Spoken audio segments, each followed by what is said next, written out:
Good afternoon, ladies and gentlemen. Good evening. All right, let me get some coffee. Oh, you know what? I need to dump this out.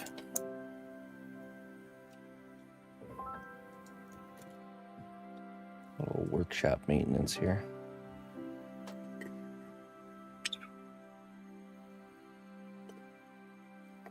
All right. Your Essentia.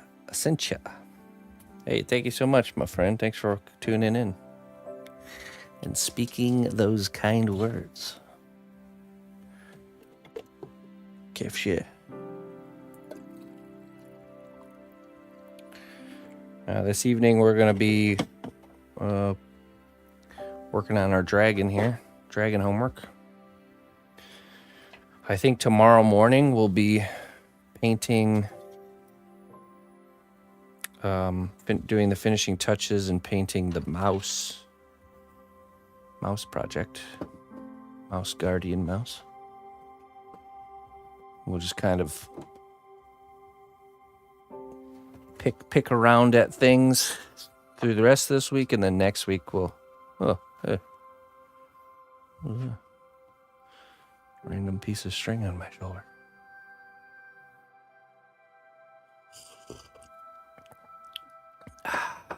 Hey, Ugly Moo, how are you? The reason I want to do the mouse tomorrow is we're gearing up for a big photo shoot. No, the mouse was... We had put all those projects on pause for... remember right before Germany, we had these sponsored works that came in that we just finished up. So everything kind of went on pause for those. We were able to finish the Black Dragon before I left for Germany, but not the mouse. The mouse is like, it's pretty much there. It's like tiny stuff, doing like the bottom. There's like a piece of leather that the client wants on the bottom. So I want to just sit down with it one last time tomorrow morning and just kind of finish things off. And then that way we can photograph and video that one as well. So that'll be the 3 sponsored works and the mouse that we can document all at the same time. Because it's just easier to do those nice videos of the finished work kind of in batches like that. So, and then next week we'll dive right back into all our old projects. So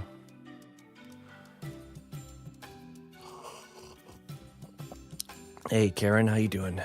Australia.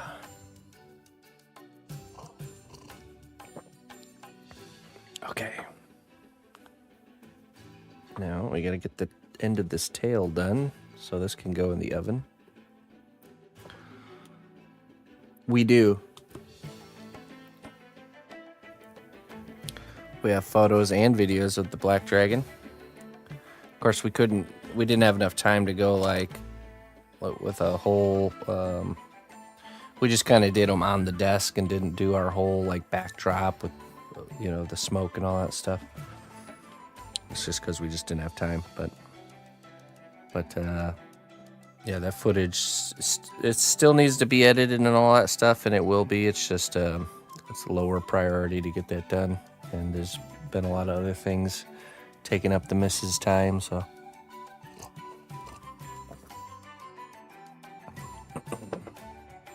Okay.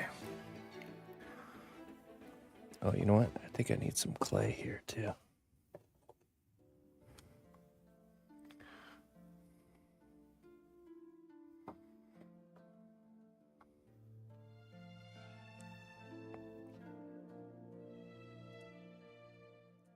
Let's turn the painting filter off. Oh, we need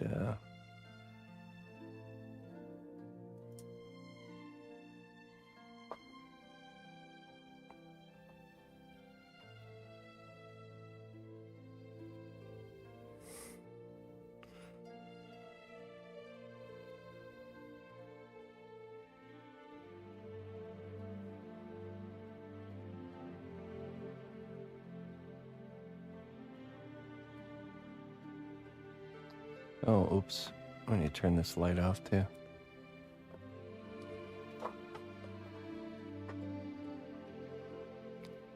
I need to go back and start this project from the beginning. Oh yeah? Do it. While we have all those videos saved, you can indeed do that.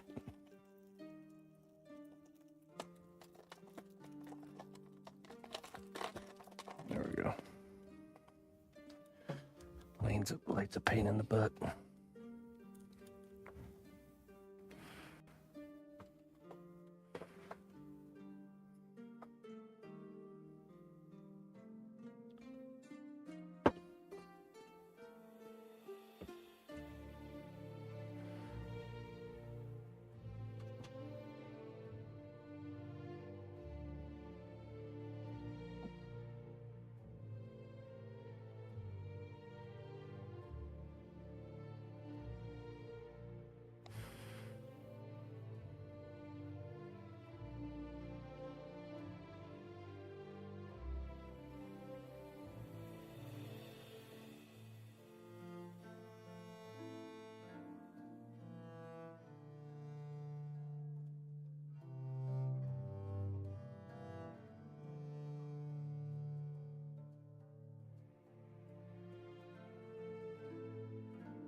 Maybe. Yeah, if we maybe position it in a way where it's in a good centrally located spot, that would be a bad idea. Not a bad idea indeed.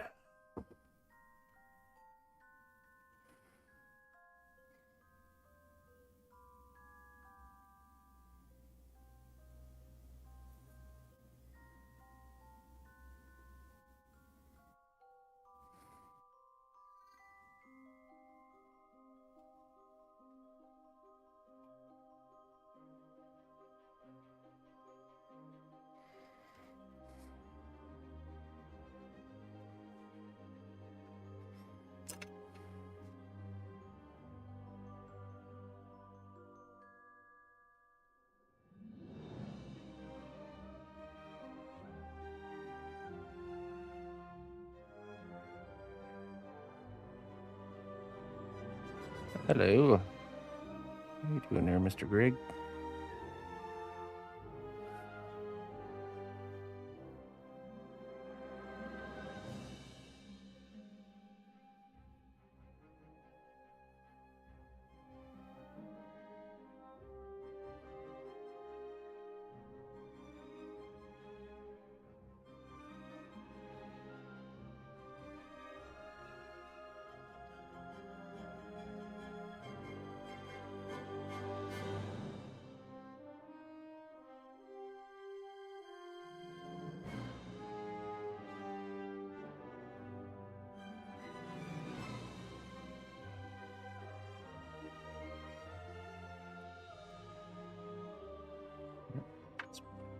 Alcohol.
I have no idea. I don't want to do metallics.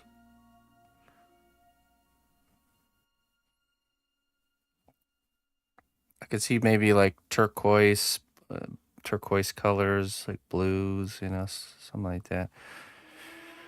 Or purples and blues. Not sure, I'll see.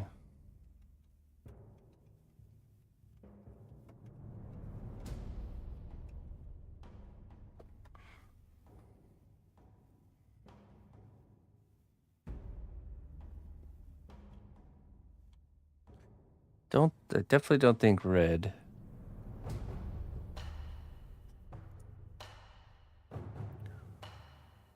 Maybe like maybe reds and purples with like tan. That could look good. Red, purple, tan.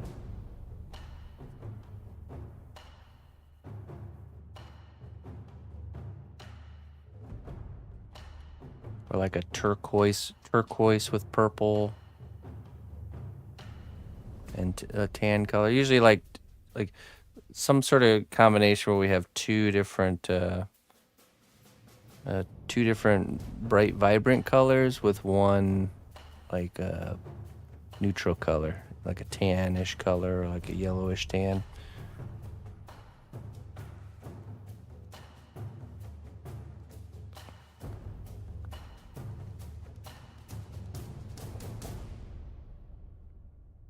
We could mess around with pearlescence, but I'm not sure. Not sure.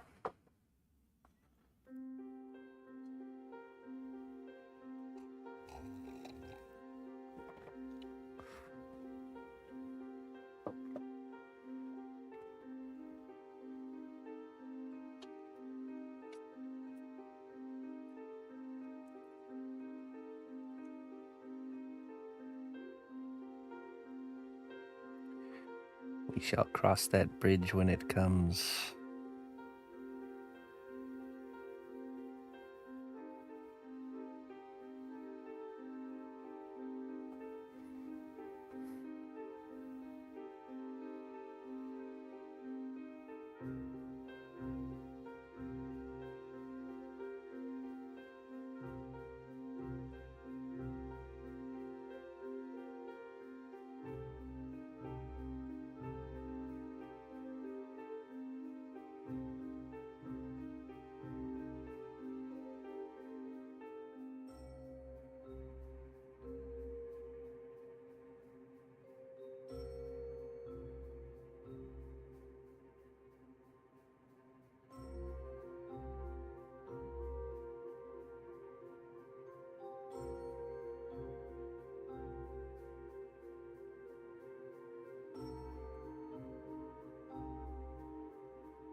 That's right.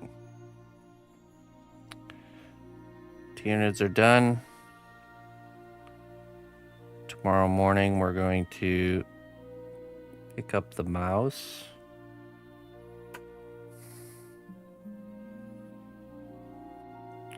And we'll kind of go from there. Next week we'll officially be back on our normal scheduled lineup. So totally. This week will be kind of like a hybrid week.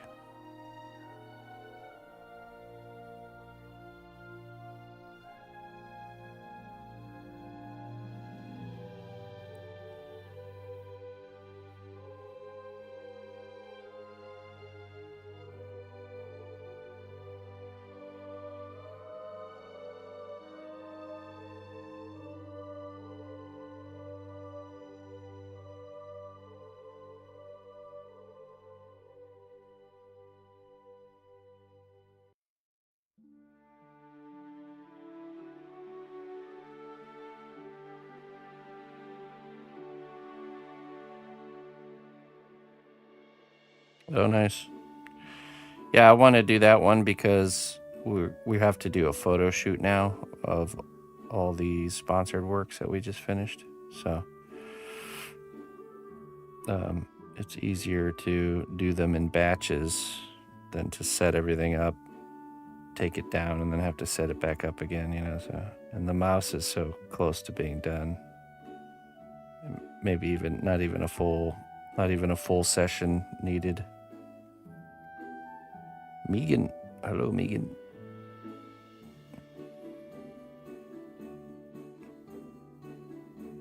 Maybe only like 1 or 2 hours needed.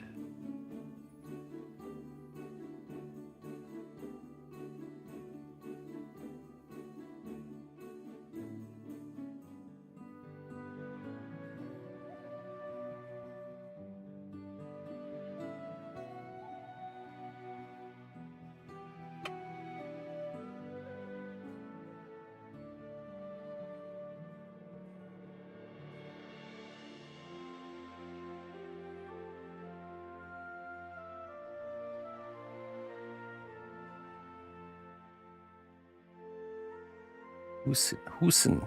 Hello, Husen.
Hey, thank you. Thank you very much.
Yeah, we can show them.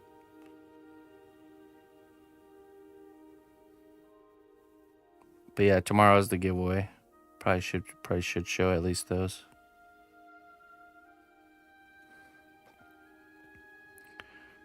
But I mean, we'll probably just we'll document them with the good footage. That'll be kind of the main showing.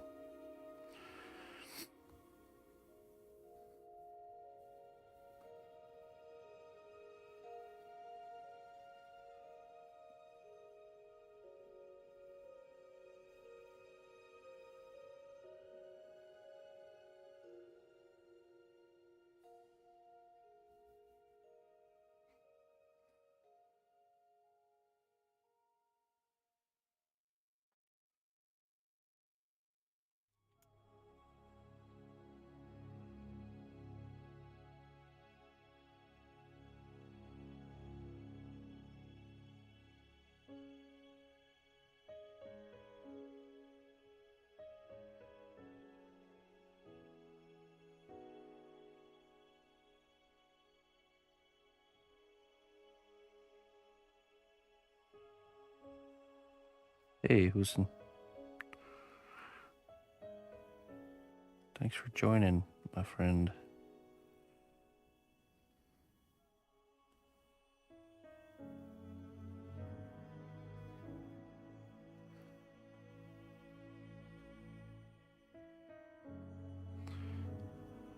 Yes, we did.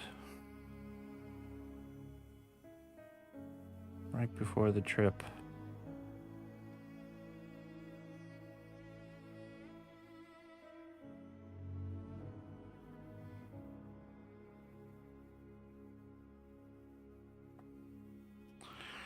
Definitely longer than expected, but you know, that's the way the cookie crumbles sometimes.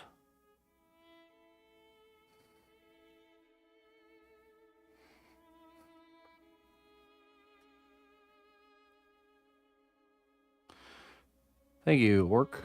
I appreciate it.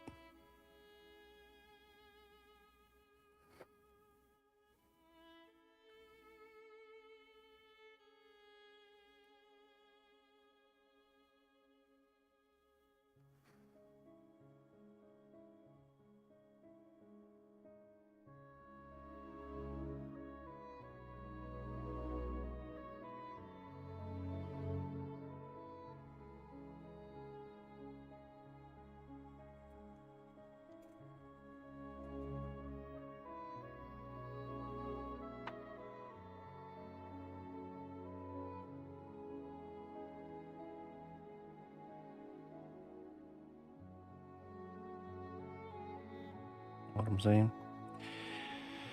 Know what I mean?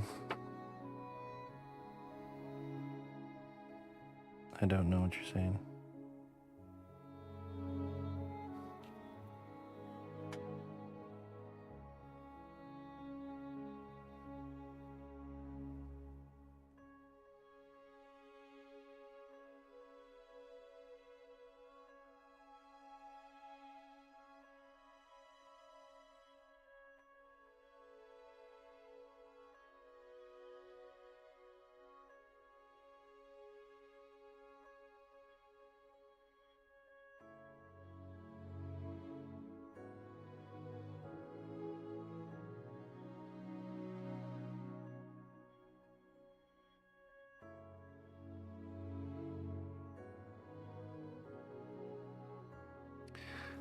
I'm from the United States of America.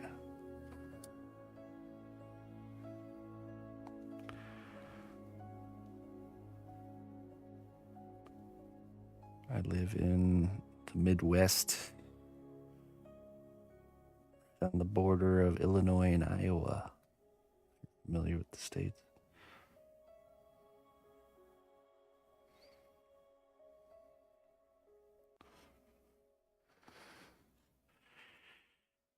Land of Opes.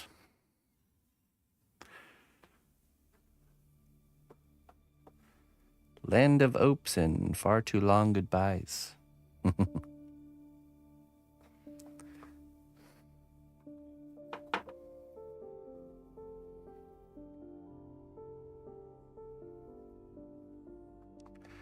Fire alarms land? What's that?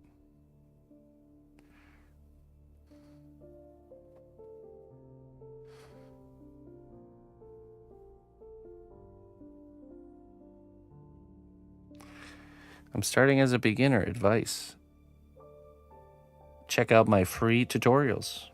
Start to finish tutorials where I teach you everything that I do. That's what this piece is for right here.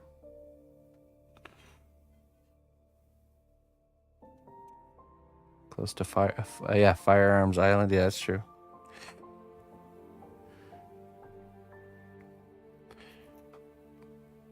Yeah, I host a free class, start to finish creation of a project where I go through the project with you in very close detail.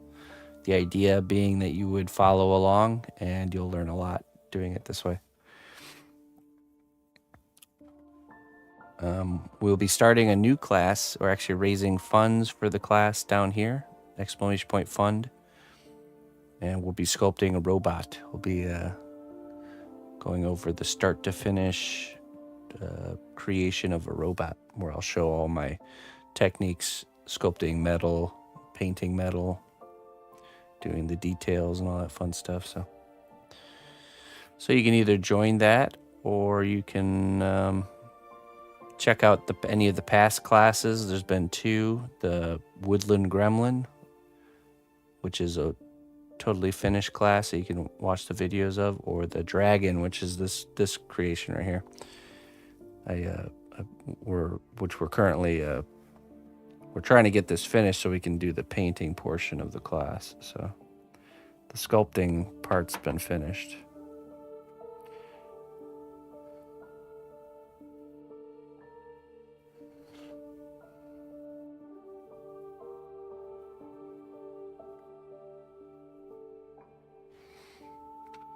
Okay. Let's get this tossed in the oven. Hello, Plankwalker. New York, I've never been there. Nor do I ever want to go there.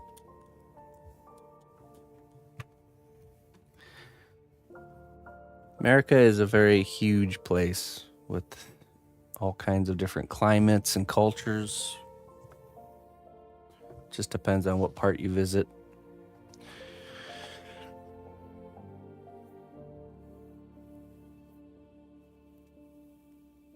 If you think that's beautiful, you should come to Minnesota, yeah, right? Or like Wyoming or something. Okay, I'm gonna get this tossed in the oven, and we're gonna work on the wing while that's baking. I'll be right back. Hello, Angry Cat.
All right.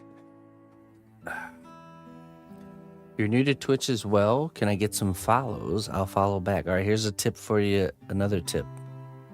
The follow for follow method never works.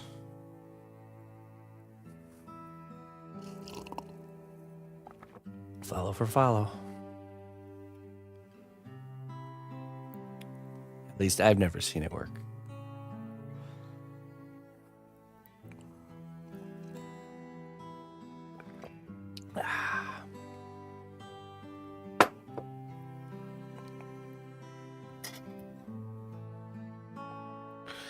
Okay, we're gonna work on this dragon's wing. Oh, I just realized. Hey, the camera's alive. Okay, hold on.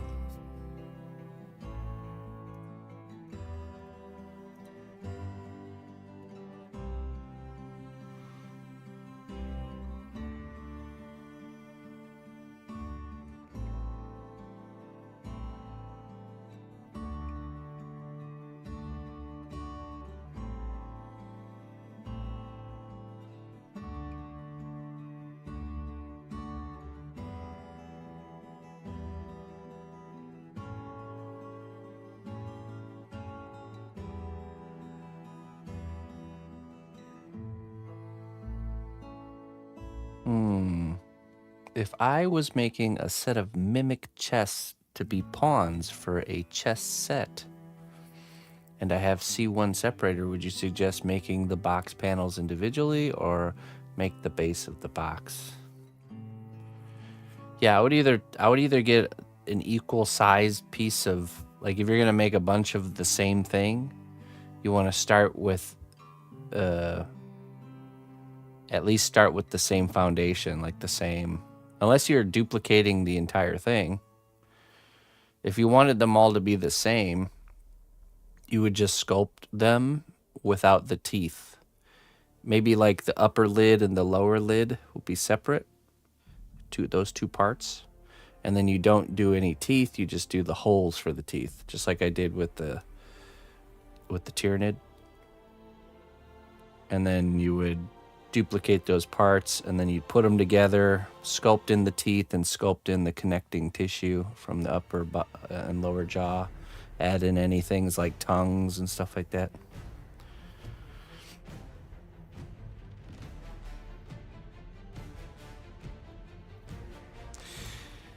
Wisconsin it's a nice place.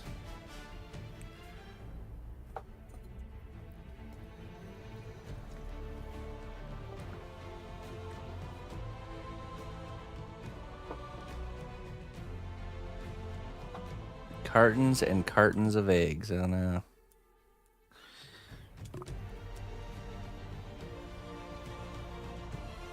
Eggs are already expensive enough.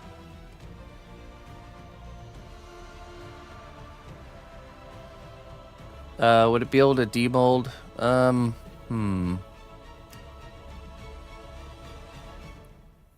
Yeah,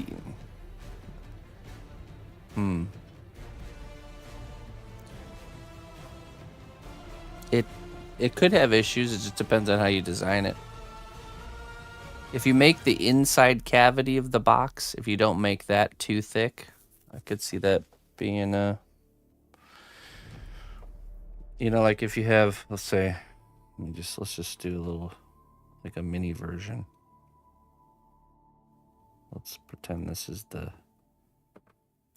a tiny little bottom of the treasure chest here. You got the wood panels here.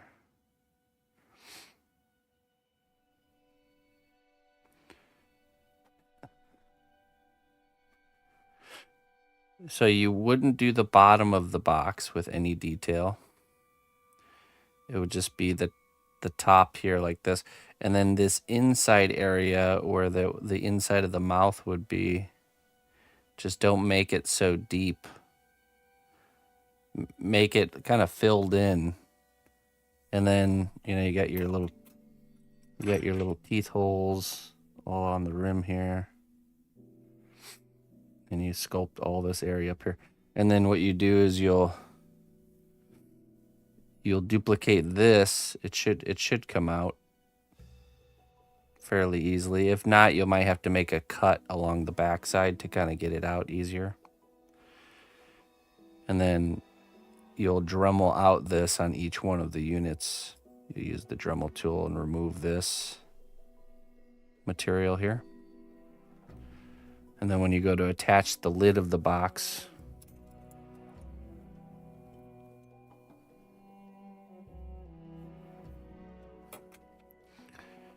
when you attach the lid of the box, you'll sculpt in, you know, the connecting tissue, the tongue, the teeth, maybe the hinges, you know.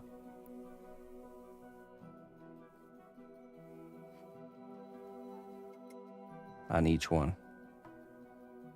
And then you could add a little, with the tongue, you could add a little bit of variation with each one so they don't look all exactly the same. That's what I would do. Yeah, sure. Sure. Okay, let's get going on this here.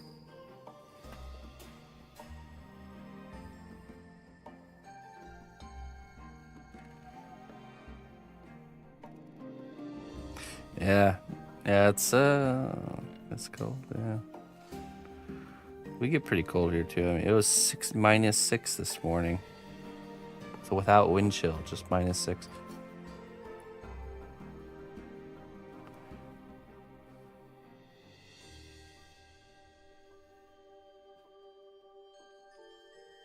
Pretty chilly.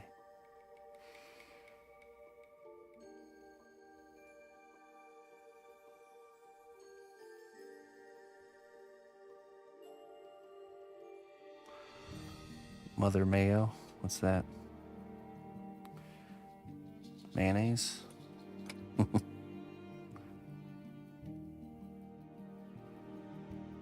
Okay, so we got to sculpt in this part, and we got to add the little spikes at the bottom of the wings, but then these will be pretty much done.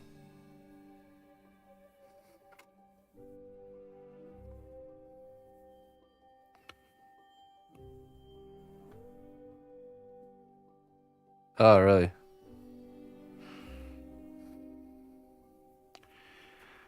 Doesn't sound like a place I want to be.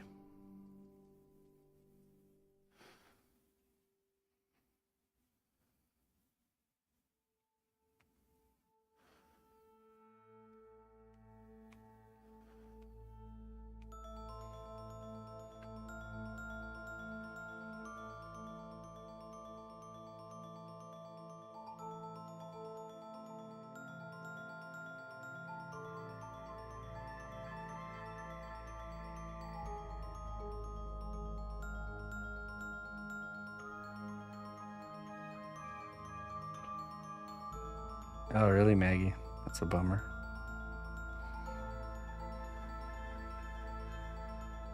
I'm sure I can guess why.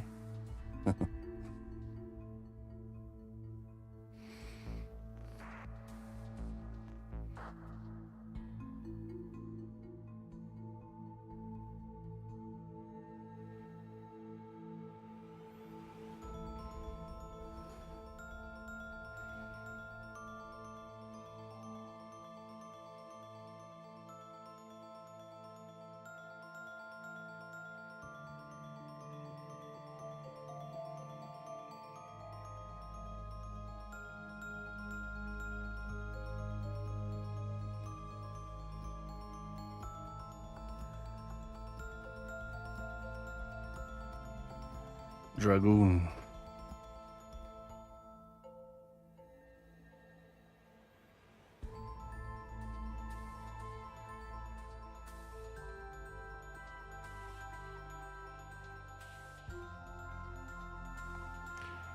I'm surprised he hasn't gotten any, with the fallout of all that, hasn't gotten any recompense yet.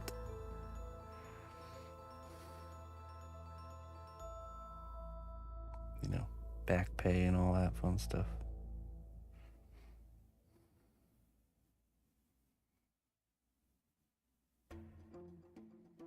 Oh, okay. That's good.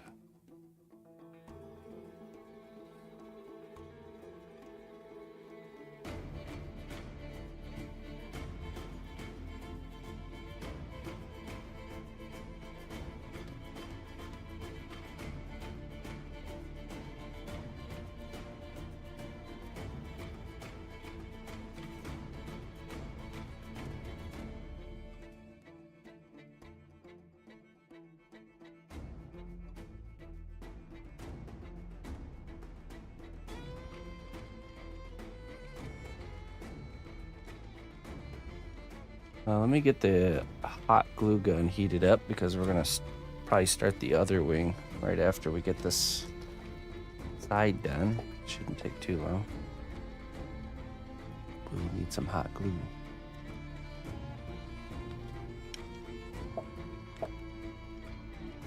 Hey, what's up, Eve? Just pushing the clay around with the stick until it looks like what I want it to. Here, Eve Fox.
Hey.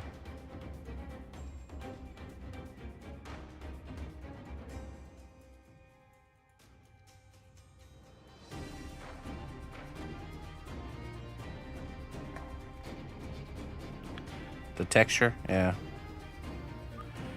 Yeah, it'll get dulled down a little bit just like it did on this side here.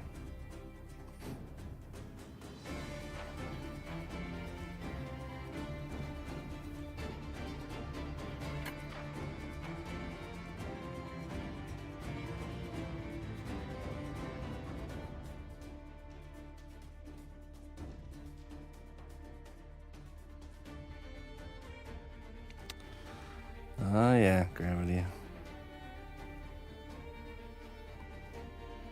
But you know, there's always a way out, always a way to overcome any problem. I truly believe that.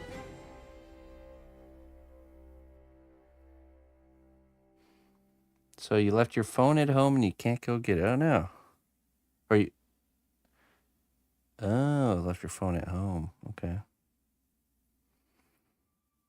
Well, how much longer are you working?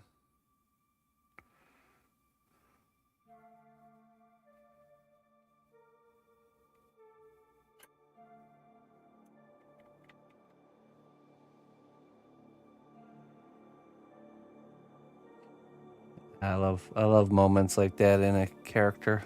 Textural contrast. Hey, what's up, Hendrith? Nurgles. Hello, Nurgles. Thank you. Hendrith. Becoming one of my regulars over there, Hendrith.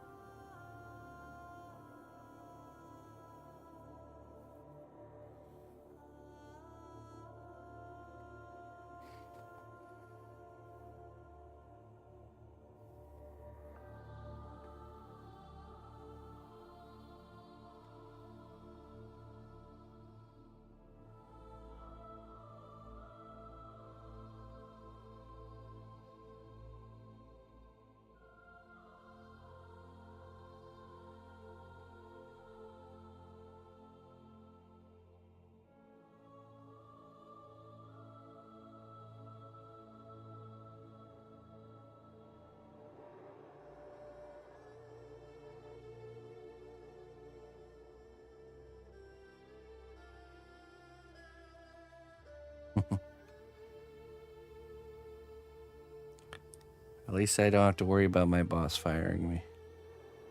Hopefully. Got other issues.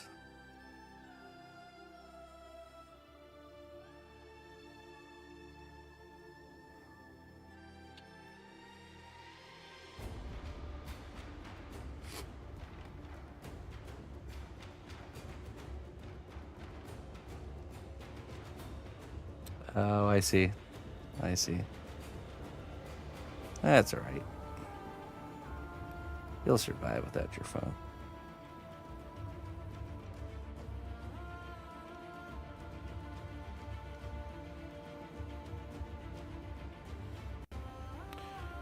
Now we're gonna kind of make the skin look like it's kind of drifting over the wing here.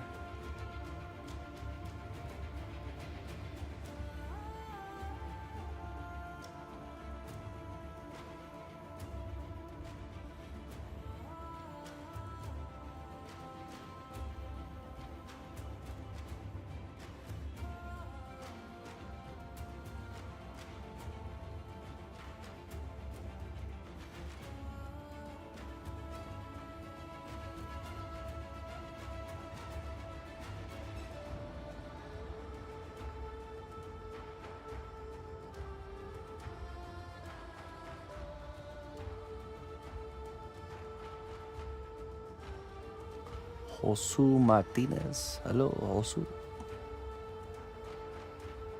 It's very, very... Oh, thank you, Hundredth. Hey, what's up, my friends? From the Ukraine, huh? Welcome.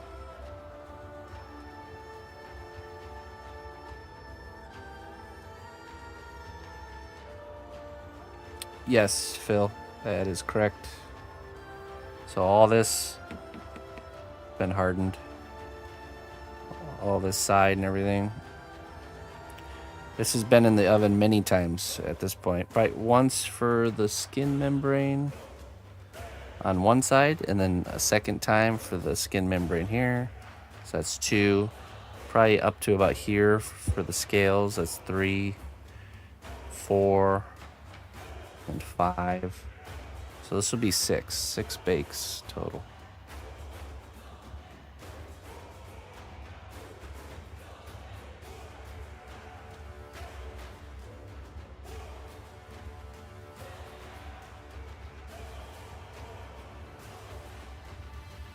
No, you can't. Not really. There's no negative consequences to multiple bakes. The concern is not over baking, it's actually under baking. If you undercook it, then you run into issues. It becomes very fragile if it's not cooked enough. We haven't found the limit yet. Yeah, that I don't think there is a limit. I mean, based on how plastics work, I don't think there's a limit. Unless it's like maybe like 500 times and it's like starting to char and deform.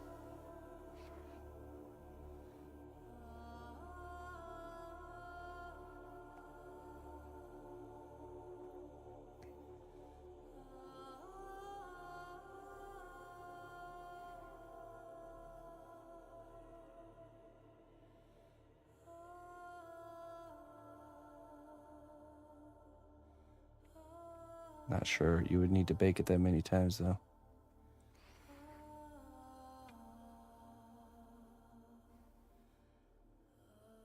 Hello, Leo. Hello, Biz. Welcome. I've undercooked and it's pretty brittle. Yeah, it's noticeable almost right away. You're like, oh, oops. Now, if you undercook it and it's brittle, all is not lost. You can just throw it right back in the oven, cook it properly, and it'll magically regain its durability. So,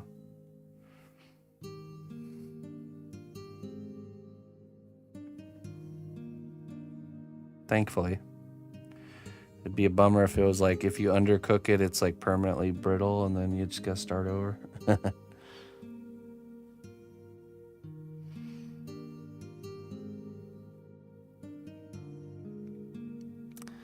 I am from America, my friends.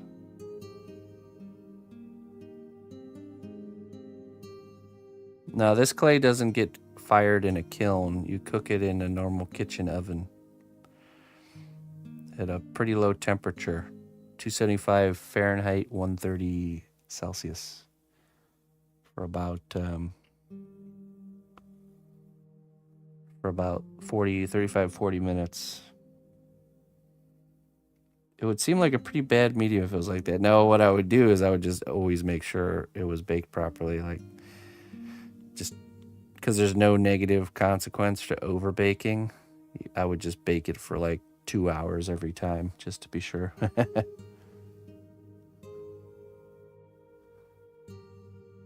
Oh yeah, Greg, didn't you put it in and like set it to like 175? Yeah, yeah. Just slightly dried your clay out, and there you go. From Rome. Oh, nice, Handrith. Wonderful, my friend. Rome.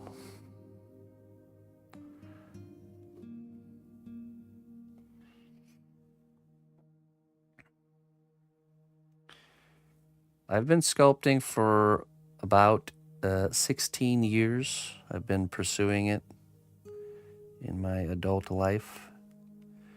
And 14 years I've been streaming my quest.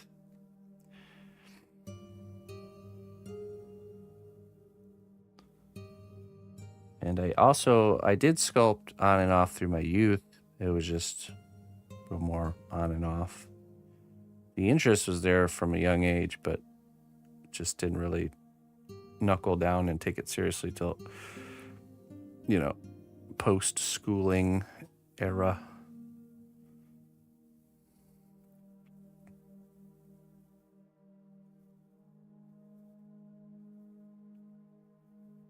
Thanks, Andrith. 16 years. Yeah, I know. It's pretty crazy. Me and the missus were talking about that, how time's been flying. 4 more years and I'll be at my 20 years of sculpting marker. Not too bad.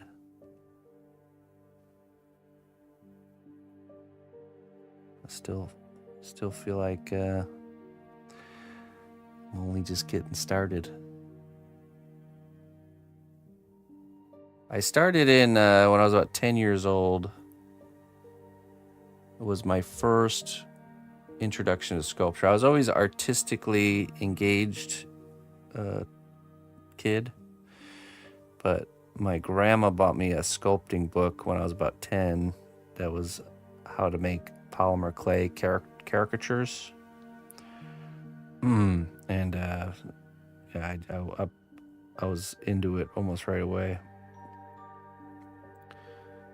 But then, at typical 10-year-old, you're not going to stay very focused, and I certainly didn't have discipline back then, so just kind of faded in and out. I'd have phases where I'd get into it and I'd sculpt a bunch, and then get interested in other things like skateboarding and stuff like that, and sports. And then when I got into high school, I rediscovered that passion and really got into it in high school.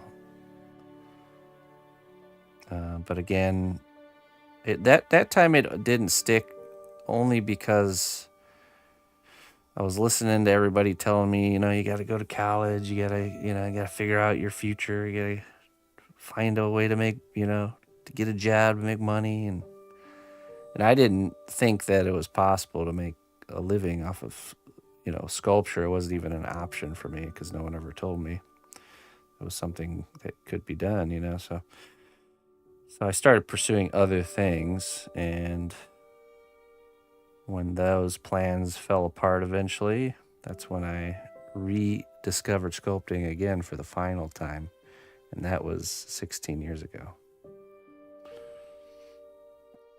Oh, your English is fine. This is what I do for a living. Yeah, this is my job. Streaming and sculpting. I started streaming on Twitch in 2011, and I became the very first non-gaming partner on Twitch. Back when I started, there wasn't any non-gaming content on Twitch, so I started streaming sculpture here in hopes that they would be okay with it, and sure enough they were, and they partnered me, and that's when it became my job. When I was partnered on Twitch, I was able to, thanks to my community, able to make a living. I've been doing that ever since.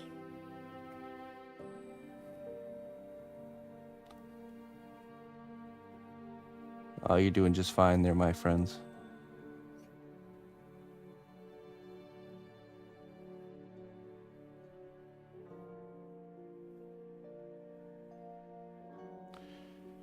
Do I teach anatomy? I don't teach anatomy, but I teach sculpture.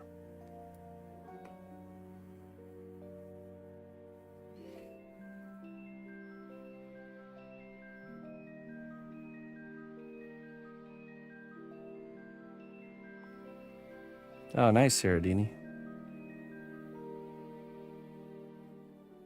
How'd you rediscover your passion? Like for me, I enjoyed making architectural models, but I started building or designing something when I'm upset or hurt emotionally. Well, I'll explain how it happened. So I was into sculpture in high school, and you start getting towards the end of high school, and a lot of pressure to kind of figure out what you need to do in life, and I had no idea. I just knew I wanted to do something creative, something art related. If I had known sculpture was an option, I would have considered it, but I didn't see there being a potential like career path or anything there. So I thought of I discovered industrial design, which is kind of like it's kind of like art. It's kind of like architecture, but for products. It's like product design and development. So like the guy who designs a vacuum cleaner, kind of thing. There's all kinds of different fields for industrial design, but it wasn't 100% my thing, but I figured, at least it has some creative elements and I could see getting into it. So I went to school for that, and I got into the program, and I did it for, I was doing it for about 2 years. I pursued it and I was doing well, but it just wasn't, like I said, it wasn't 100% me, like I kept trying to get into it and like it and stuff, and there was still parts of it I definitely enjoyed.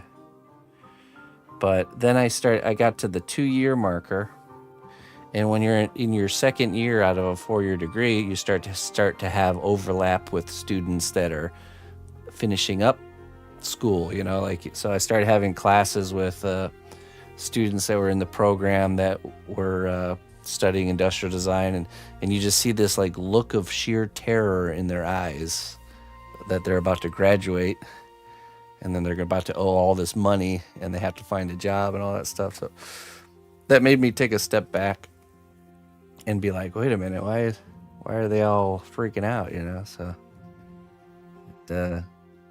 and then I started looking into it more and thinking about it more and mathing out the cost of if I was to finish the full 4 years compared to like the cost of like entry level industrial design jobs. And the numbers just didn't add up at all. And it totally just like took the wind out of my sails. And I was just like, okay, I'm out. So I stopped. And of course, it was because of the school I was going to was just way too expensive. It was just stupid expensive. Like a lot of private art schools and stuff are just like way too expensive. But so then I was like, okay, up until that point in life, it was like get through school, graduate, go to college, and now it's like this flat line. Like, well, now what am I gonna do? Like just zero direction or anything. So I was like, well, I guess I'll get at the time I was working a part-time job. So I was just working that part-time job, and I was like, well, I need to do something else with all this extra time I have. I need to figure out a way to make some extra money or something. And that's what started me on this quest of getting back into sculpture. So you ended up studying industrial design too, got into sculpture through the course that I took. I just graduated last December. Graduated for industrial design or for sculpture? Congrats, by the way. So I did, yeah. So I dropped out, and then I was just trying to figure out a way to make extra money. And I was like, okay. So my dad always, it's thanks to my dad, he, sparking this kind of way of thinking, because all growing up, he,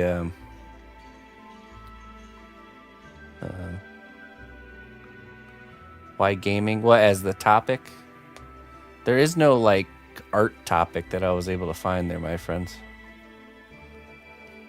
Previous work. Yeah, I'll show you. I can show you in a second. I'm gonna go refill my coffee though real quick. Here, you can take a look at this while I talk and refill my coffee. So what's your, have you got a job lined up there, Zerk? Or how's things looking? Looking back, I could see that I would still, I could have finished the degree, and it was more of like the issue with the cost. That was the problem for me. I didn't want to get stuck. I had already dug a hole doing the 2 years. I didn't want to do another 2 years. pay twice as much as, dig the hole twice as deep,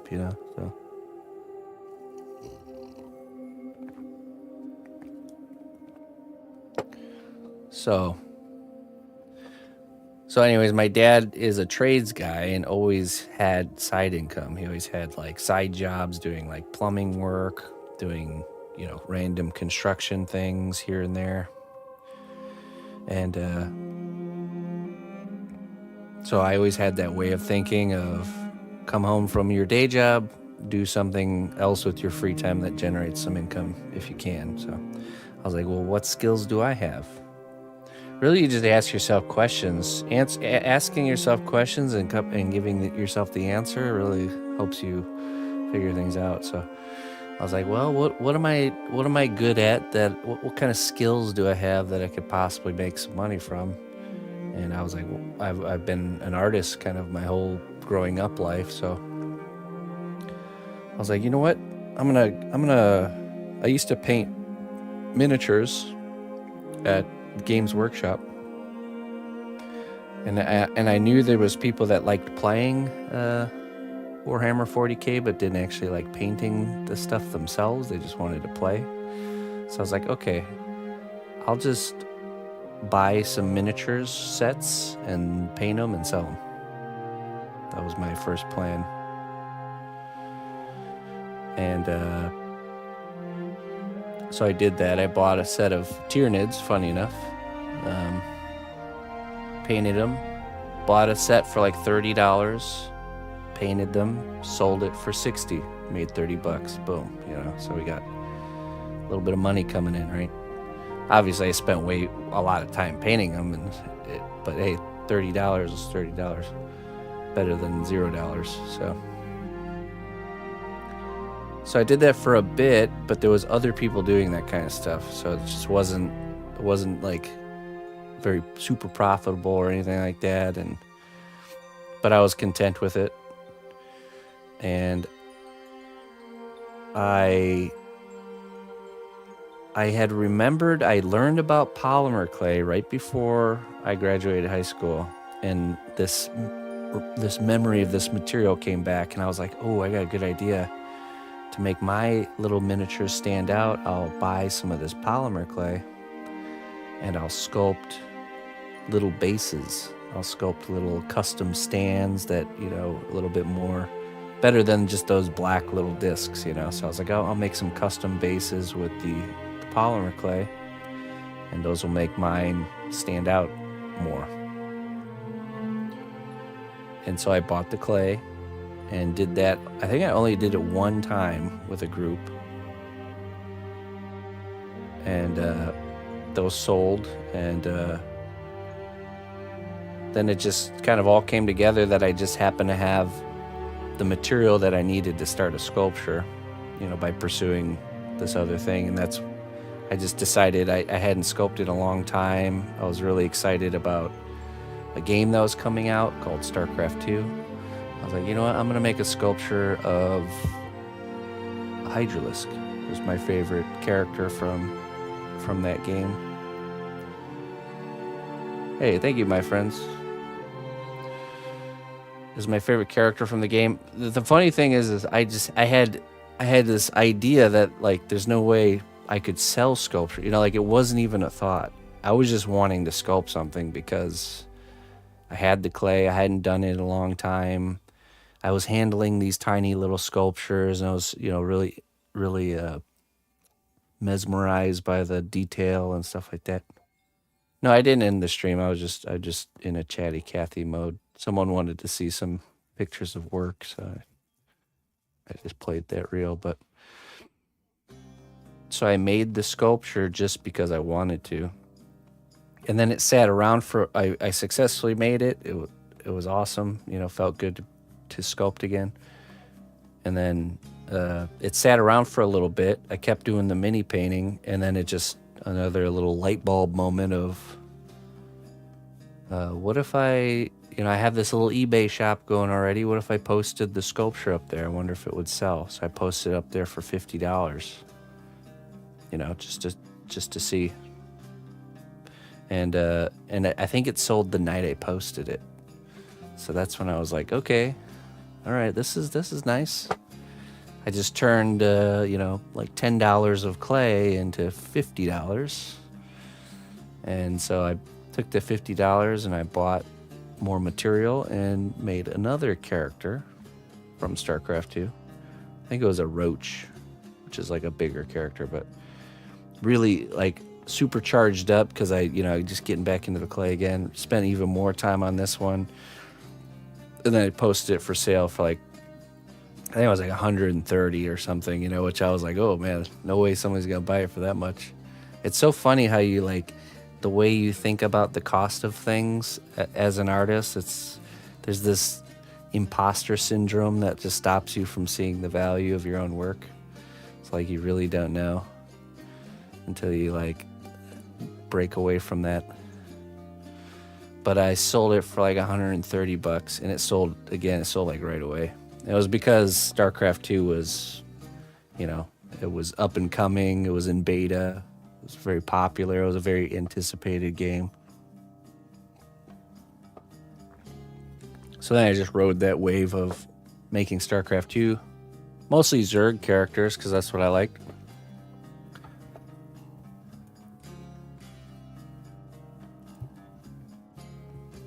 Hey, how you doing, Putin? And I just kind of kept inching the price up and started learning. Really, it's just you're just learning because you're not just learning about the craft. You're also learning how to market yourself, how to do business, all that stuff. There's a couple tinder hoof fungus on your workbench, by the way.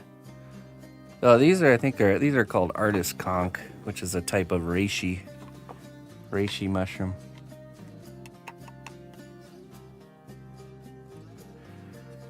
I'm pretty sure.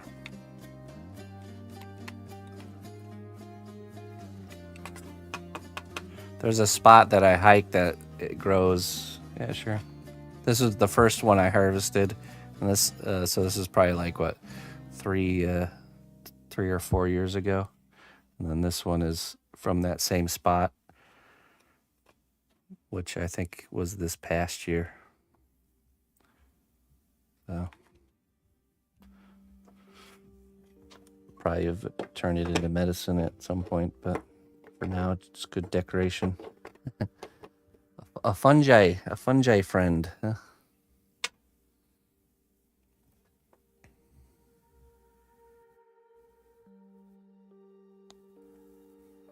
Artist conch.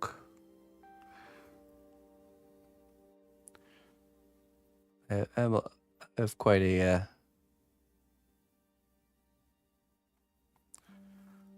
passion for mycology. It's a nice little side hobby into the mushroom kingdom.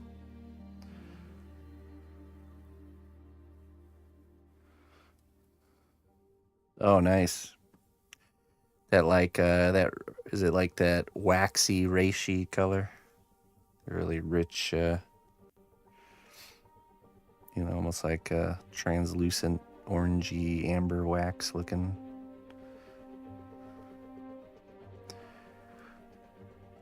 Yeah, me and the missus hunted. We get a lot of turkey tail, but I think turkey tail just grows everywhere. I harvested a bunch of turkey tail and actually turned it into medicine, which was a fun process to go through. Not too lacquered looking, but super reddish orange. Okay. I think it's cool that they just like turn into like wood, and you could just use them as decoration.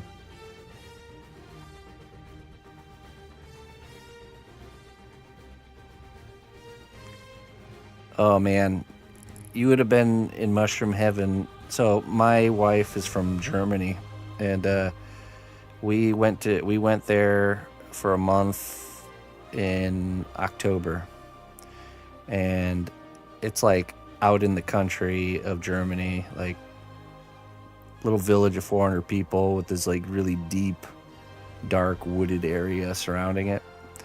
And we went walking in those woods, and I'm telling you, You couldn't not see mushrooms. Like, what a difference. Here you have to like really hunt to find mushrooms. There it was like everywhere you looked was mushrooms. Like, you had a hard time seeing plants over the mushrooms. It was crazy. I was like, this is nuts, man. Central Europe, yeah. I imagine it's, yeah. I don't know why. It's because it's more wet there all the time. Just the trees look like they're straight out of like a fantasy book because they're all covered with moss from the moisture. It's also where she lives is a little bit higher elevation, so kind of up on a mountain a little bit.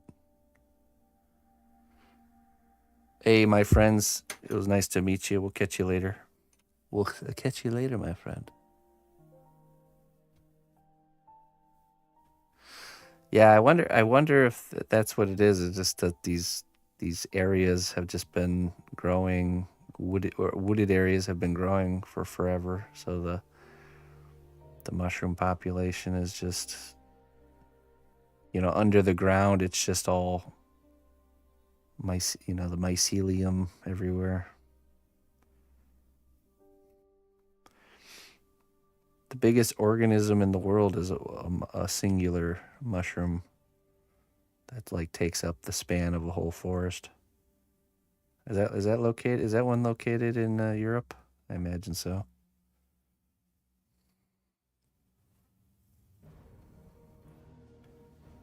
The largest organism in the entire world. It's in the USA. Oh, really? Okay. Interesting.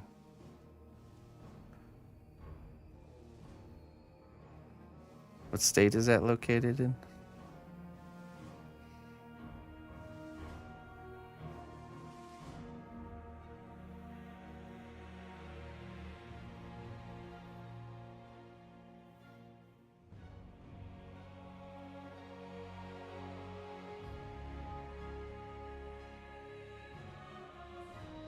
Oregon. Interesting. Okay. I always imagined Oregon as a more of a dry place, but oh, never mind. No, they get a lot of rain over there, don't they? Maybe over near like Seattle and stuff, Portland.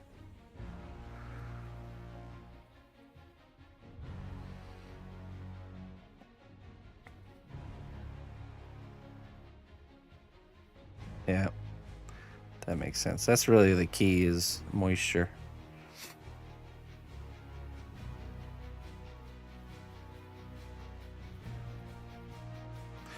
You're not gonna find a lot of mushrooms in Colorado, that's for sure.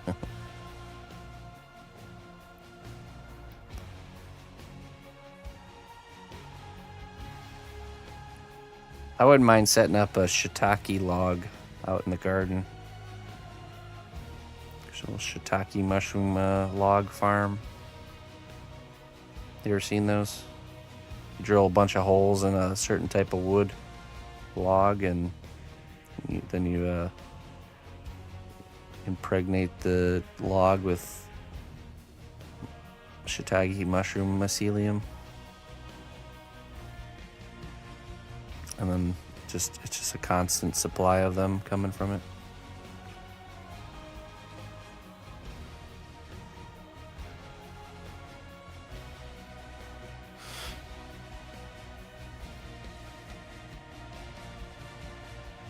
Mushroom wood, that's right.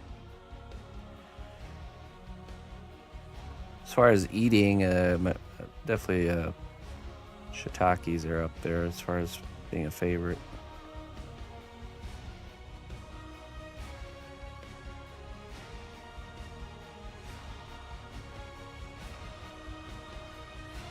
Yeah. You don't find them in nature, you find them in everybody's garage.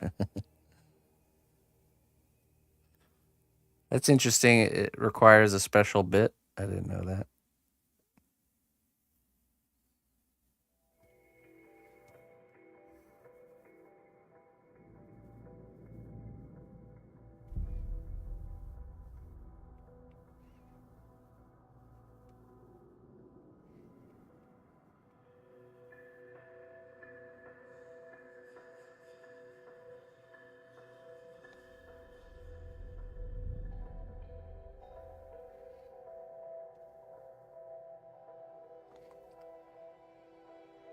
Oh, I see. And then you just hammer the pegs in there and call it a day.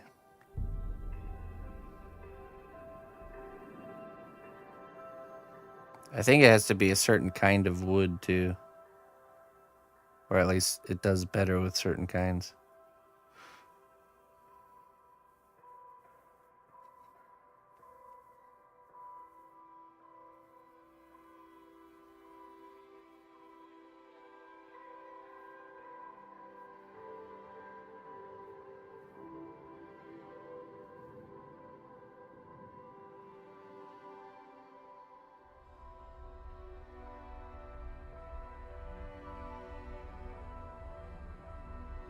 Oak, okay.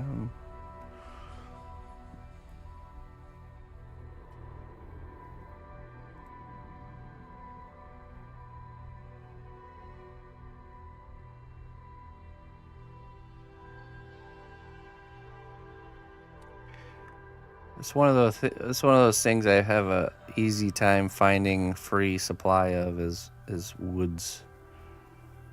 My next door neighbor is old guy named Bob, old man Bob, and he's a mushroom hunter, but he used to be a tree cutter, and he can identify trees like trees you haven't even heard of. He'll come up and be like, oh yeah, that's this one, and it's good for this and good for that.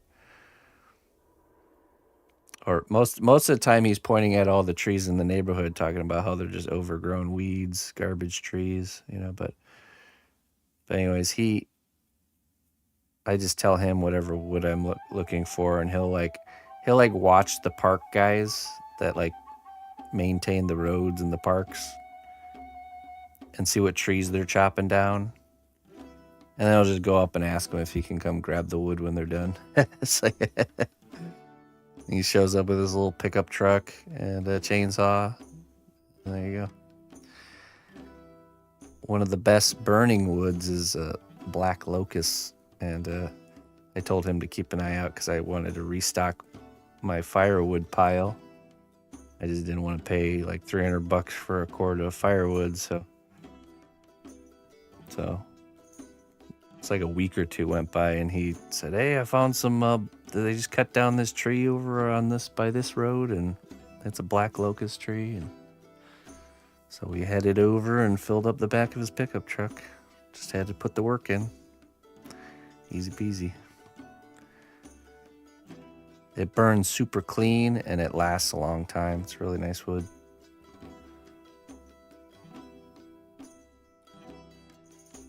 It's the same wood. Black locust is what farmers use for fence posts. Because I think it just doesn't break down very quickly, which is probably what it links to it burning really well for a long time.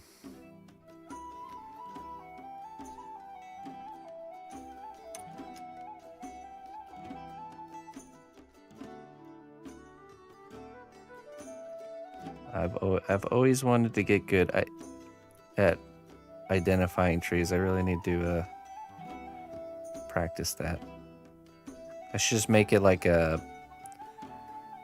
like one tree a month to like learn to identify and spot one type of tree.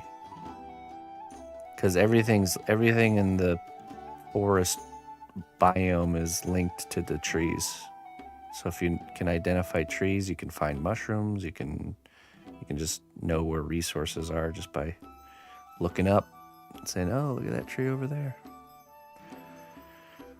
That's the best. The best mushroom hunters aren't looking on the ground. They're looking up in the air. They're looking at the trees.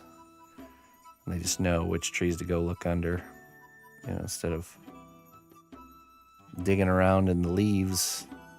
Just find the place to look.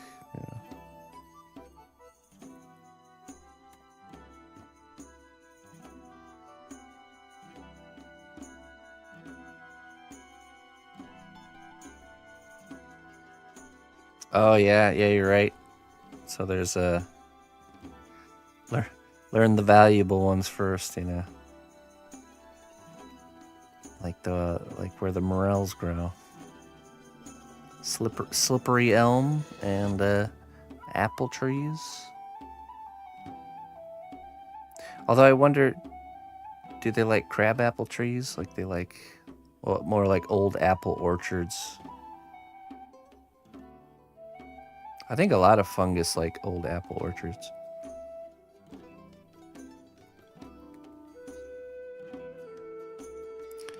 There is an old apple orchard by where we live, and one time we drove by it, and I look off to the side of the road while we're driving by, and there was a huge mushroom ring, one of those like big circles with like the big white mushrooms like in a perfect circle. It's pretty cool. I only saw that 2 times. The second time I saw it, of course, was in Germany, and it was like literally right next to a park, like a kid's park. It was just this big ring of, fairy ring mushroom, little portal, just stand in the middle. All right, beam me up.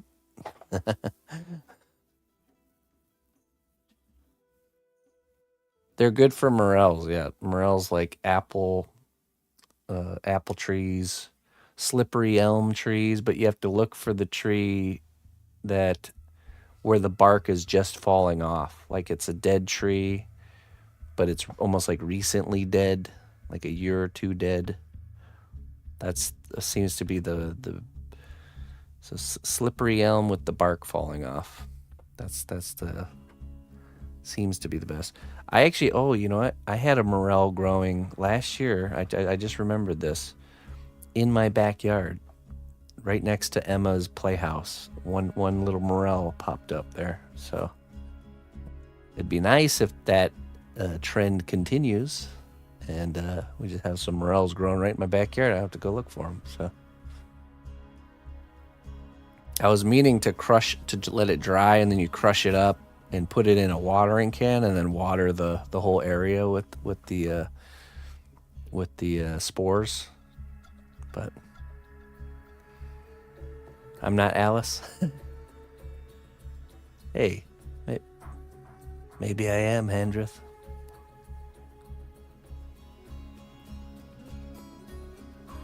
Landscape morels like wood chips. Yeah, and I do. I have wood chips back there. Well, I need to re-up on the wood chips, but I'm trying to get connected with some free wood chips so I don't have to buy them. I laid down wood chips probably 2 or 3 years ago, and they're like almost completely gone, just consumed by the garden biome, which is good. But I need to re-up.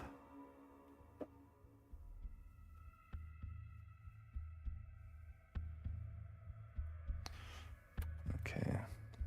These are looking a little bit puffy. We need to blend them a little bit better here.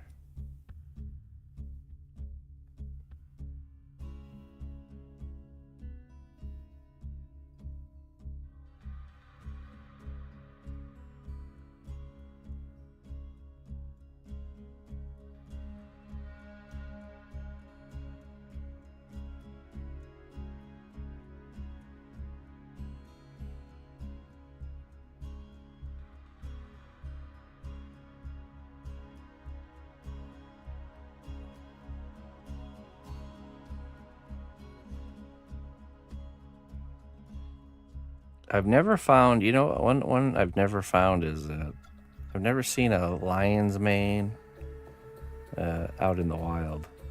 I always feel like that would be such an easy one to identify. It's like it can't look like anything else. And the things it can look like are also edible, just like it. Yeah, so you've looked extensively. I haven't looked extensively, although each year I'm able to look more extensively, because usually when I'm out spending time in the woods, I'm with the family, and our daughter is now turning 5, so she can bushwhack it a little bit more now. Each year we can get a little deeper, put on the mud boots and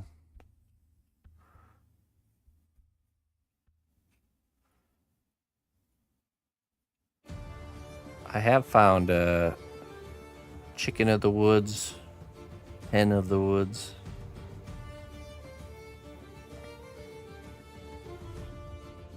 Although I can't eat chicken of the woods after learning that literally all chicken of the woods has like worms in it. I wish I had just eaten it without knowing that. But now I can't.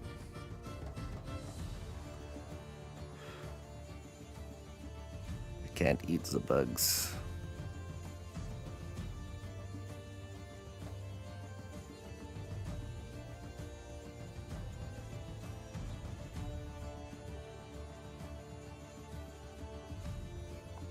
Yeah, I get neighbor Bob has a friend who goes to this golf course that there's this old oak tree on, and every year it gets like 5 or 6 huge flushes of hen of the woods. Can't soak them or something? I don't know. I don't think so. I mean, maybe.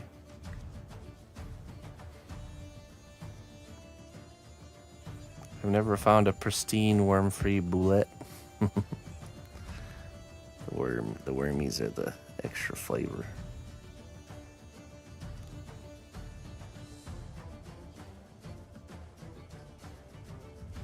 I've not had those. Those are the ones with the little tint of kind of purpley color, like tan with like a little tinge of purple.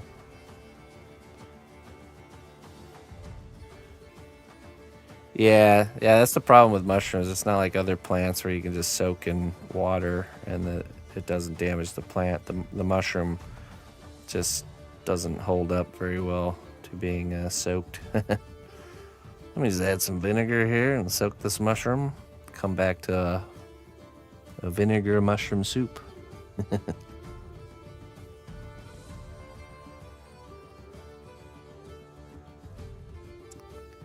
Yeah, it's got a standard looking cap, that mushroom, right? One edible fungus I've been able to find that I'm hesitant to try is the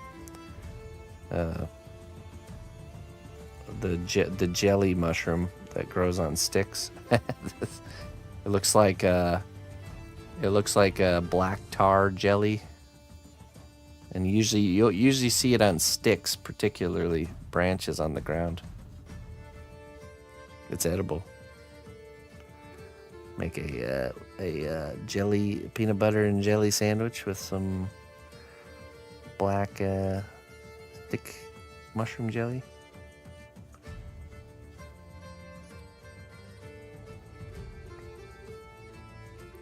We had a variety grow. The neighbors had their trees trimmed, and a couple of them cut down. And after a little while, one of the trees started growing wood ears, and it literally has the same texture, look, and feel of an ear. So it's like literally, like the ears are just growing out of this tree.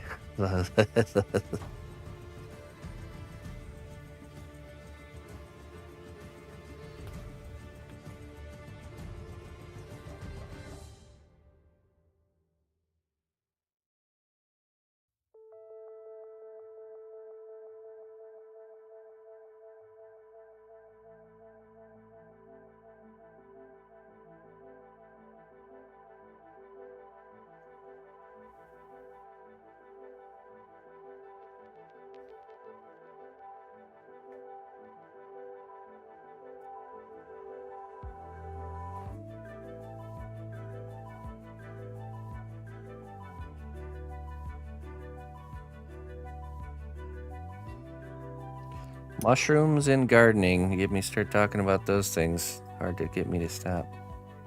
I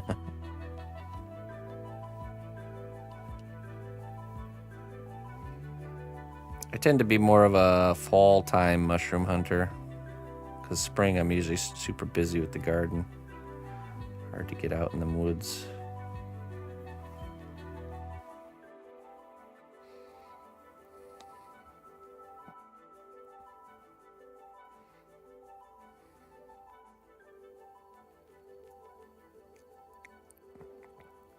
I'll go a little bit during morel time just to poke around and see if we get lucky. But so far the only morel I found was in my backyard. After a good rainstorm, yeah, right. Jelly black, yeah, it's a type of fungus that grows. And it's always, you probably, most people, the thing is most of these mushrooms we've all seen. And if you were to see it again, you would recognize it. But if you ever notice, there's this like black jelly substance growing on, usually it's like sticks that have kind of thicker bark laying on the ground. Like medium-sized sticks. That's a fungus. That's a mushroom, and it's technically an edible kind.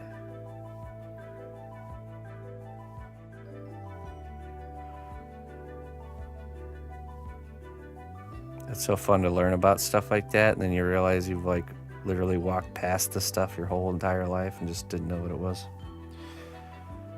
It's the same way with turkey tails. Turkey tails grows on, pretty much everything. We all have seen turkey tails or false turkey tails.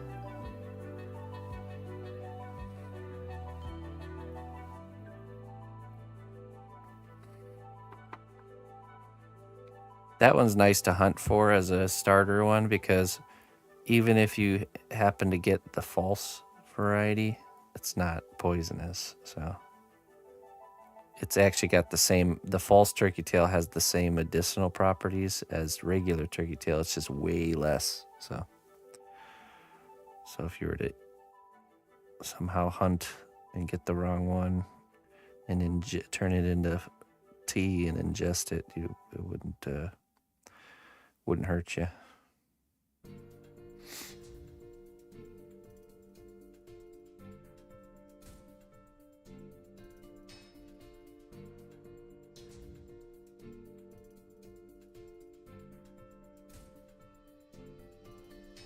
Turkey tails are like those ones I showed earlier. They're a woody type mushroom that's like hard as wood. So they're mostly used as a medicinal tea. It does have anti-cancer properties. A lot of beneficial stuff going on in there. They're both pretty and widespread, which is important for new hobbyists. That's right.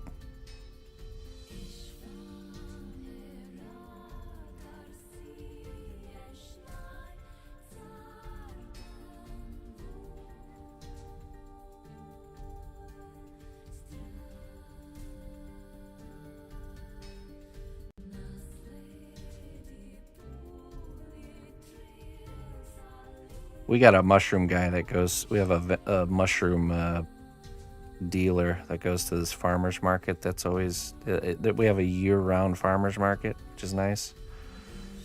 And there's a mushroom guy that's there all the time.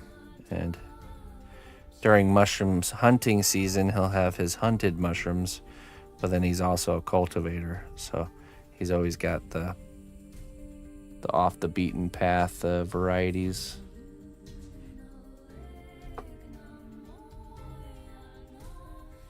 Oop.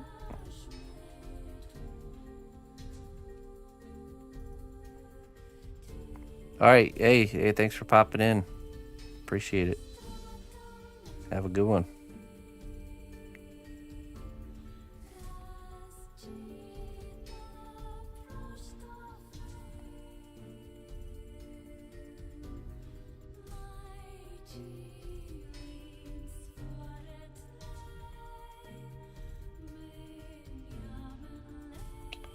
Just trying to blend these in a little bit more. Oh, you know what? Let me go grab the dragon out of the oven, so it can start cooling. So when we get done with this wing, we can do maybe get the pages done on that. I'll be right back.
All right. Let that cool down. Still very toasty.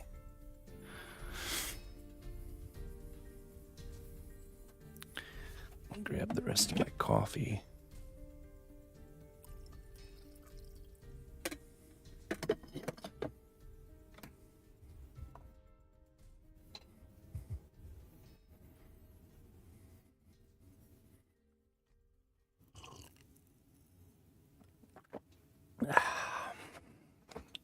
Talking about mushrooms and seeing the picture reminds me of the first class with the gnome. Yeah, right. The woodland gnome.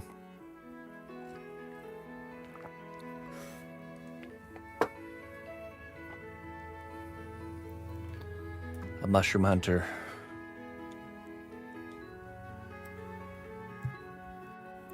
A gatherer of plants and mushrooms.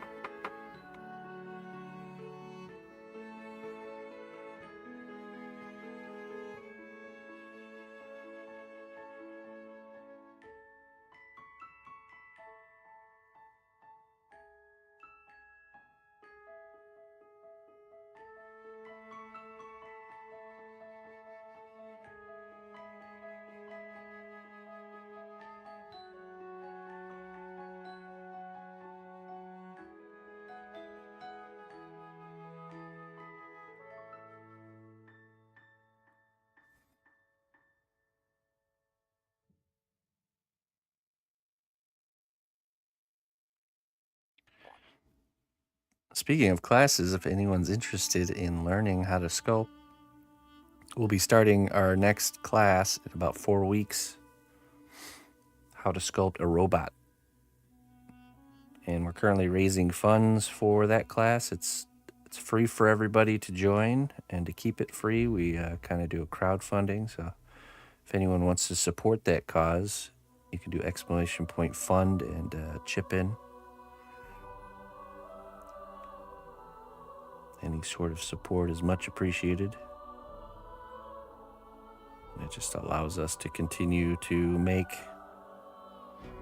free learning content for those that want to learn. This dragon here is a part of a class as well, one that we're currently finishing. So what's left? Wing, foot, and book. Yep, pretty much it. Finishing of this wing, the start and finish of the next wing, the book, and the foot. There's probably a good chance we're not going to be done by Sunday. Possibly. Realistically. My severe optimism says we'll be done by Sunday, but I'm not sure about that.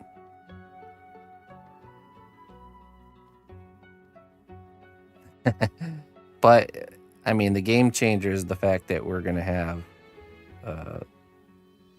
most of the streams this week to get this caught up. So, yeah, the dragon is adopted, yes. The dragon does have a home. So. That being said, as we're creating the robot piece, if you decide it's something that you really like, you can lay claim to it at any time during the creation, because that one will need a home too once it's finished. Open shop is great too, yeah. I just know once we can get the sculpting done and we're actually lined up for the painting phase, then we can officially lock in the start date of the robot class. That's really why I want to get this pushed, so we can get that ball rolling.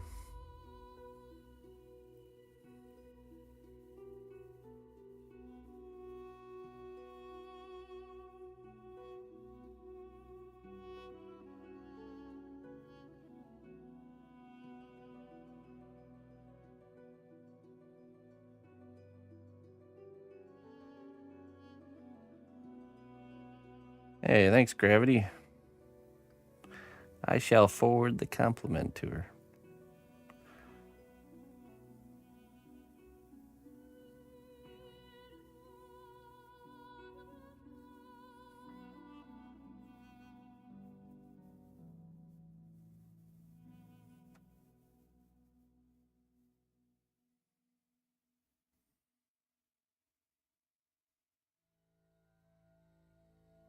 It's getting better.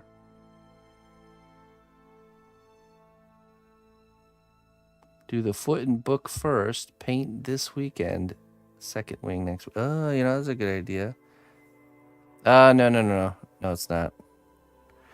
Because we need to bake the second wing needs to be, we're baking it to make it seamlessly connect.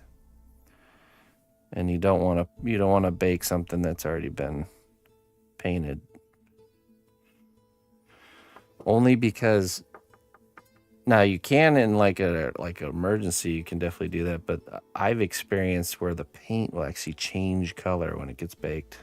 Some paints, some colors. So where it's like, I swear that was a different color when I put it in the oven.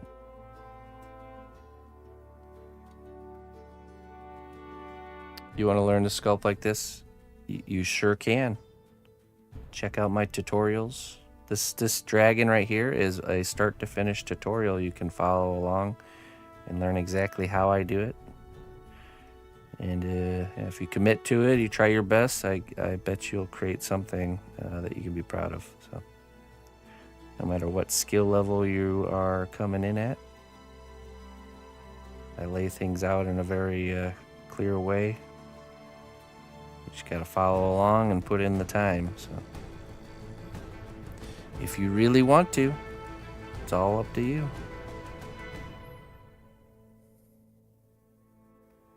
The resources are there.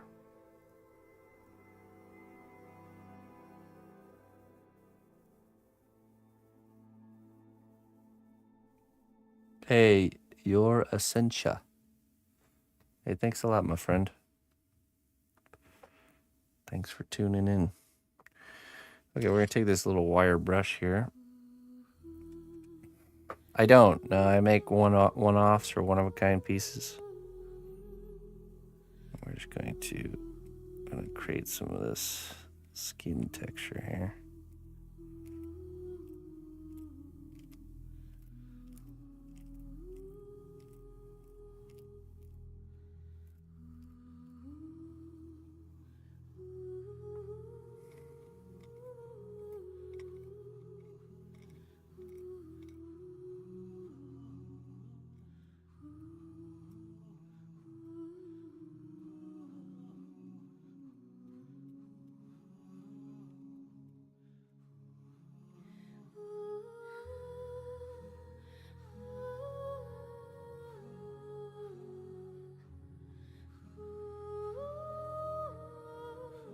Monster clay will be different than this clay, but it's still very useful material.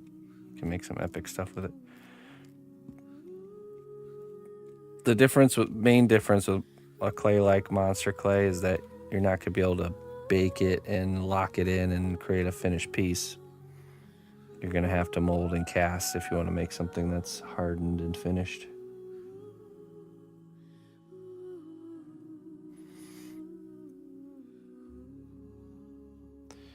Hey, yeah, no problem.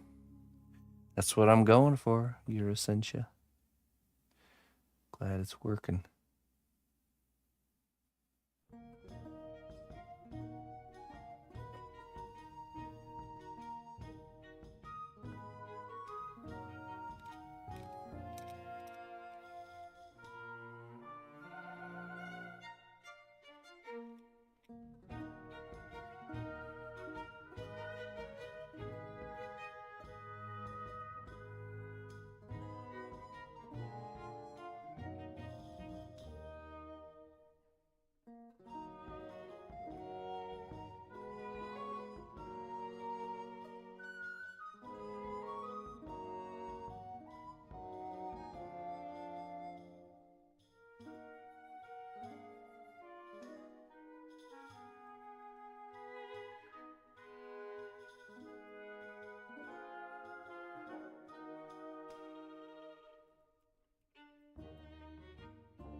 these claws here.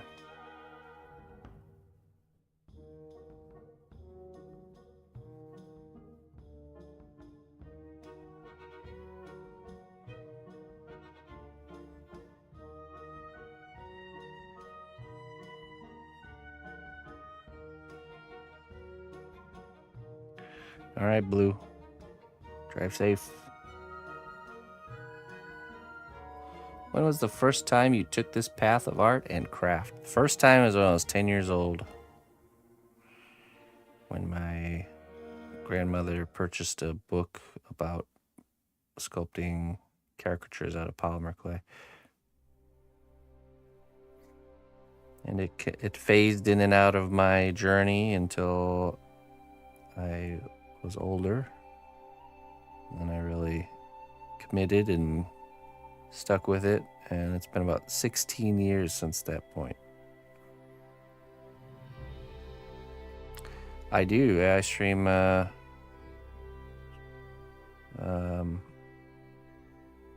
6 days a week, actually.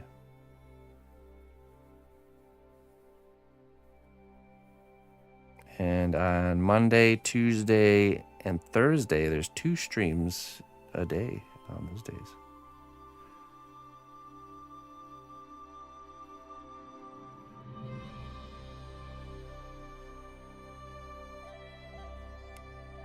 She is, yep. Grandma's still here.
Well, the way I work is kind of like how a scuba diver dives, where I don't need like really extended periods of focus.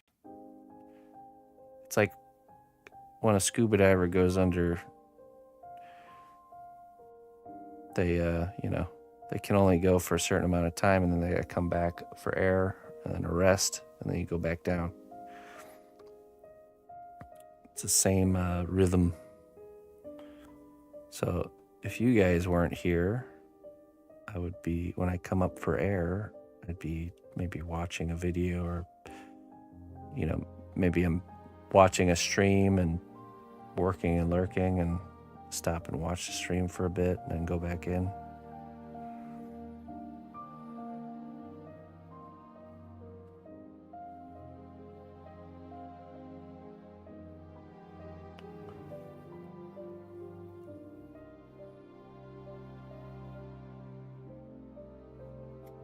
Okay, let's clean up this backside here.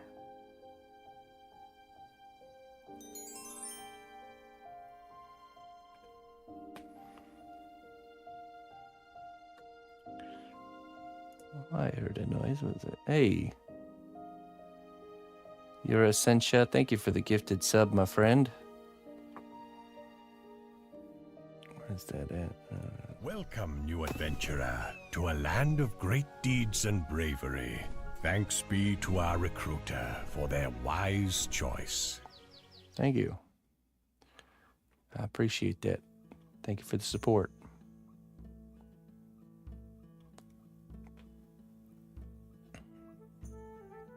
Thanks, Bearded. Suicidal Rhino, welcome. Thanks for stopping in.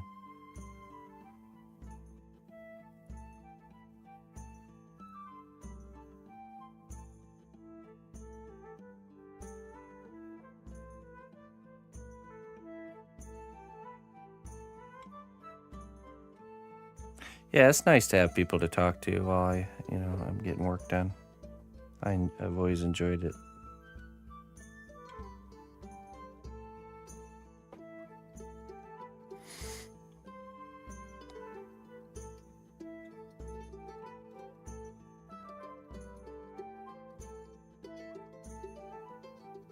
We got the whole thing.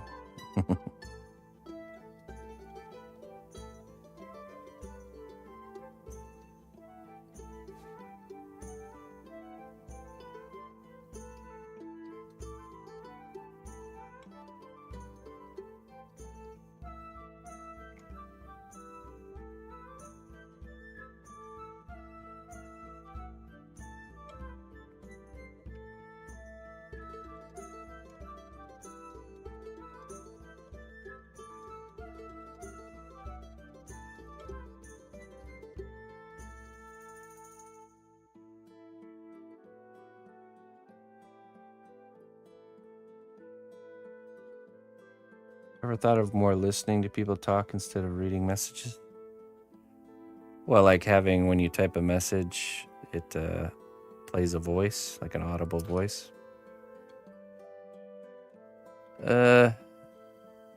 If I would do that, it would be where I would make it so you guys couldn't hear the voice too. But I don't know. I'm not sure. Like I said, it's nice to have that every once in a while coming up for breath and reading the chat, and like that rhythm. It works for me. I don't mind the reading. Could be maddening, yeah, right?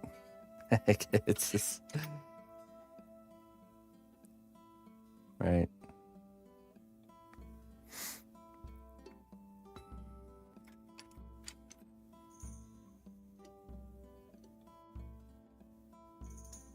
Okay, so let's get some texture on these, and then I think this wing will be pretty much finished after we clean it up.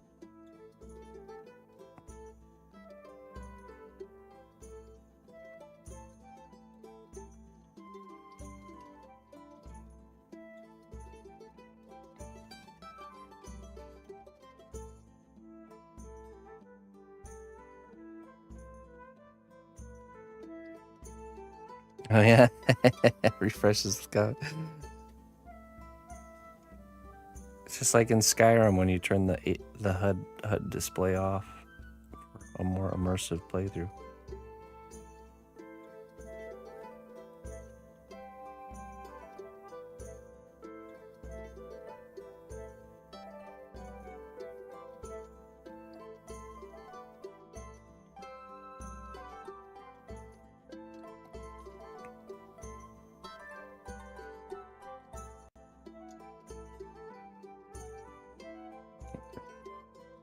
Clean that up with alcohol. Actually, you know what?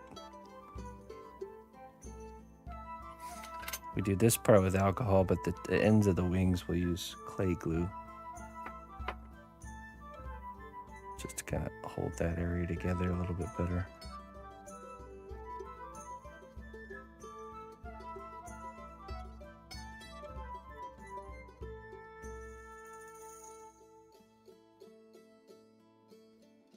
Yeah, we probably could have done clay glue here too.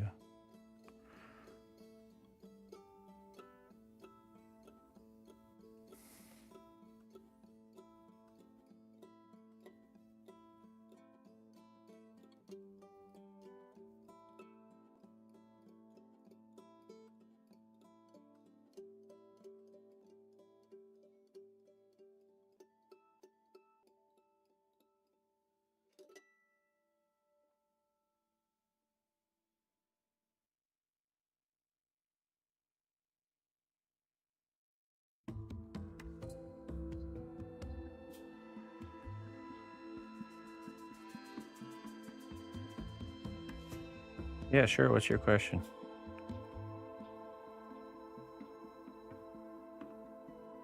How many fingers do dragons have? It depends.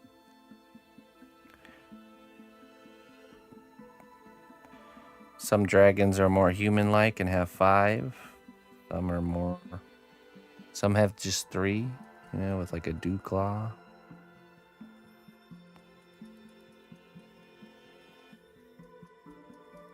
It's really dealer's choice on that one.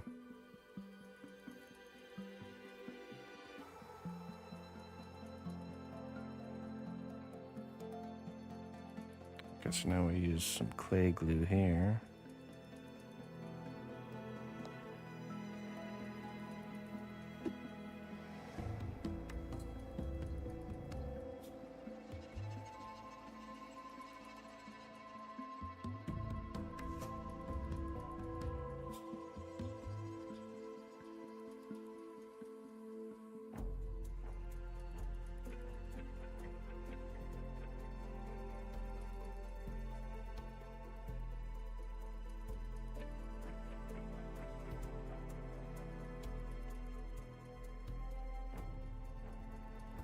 Do you think they'd have little thumb claws if they existed?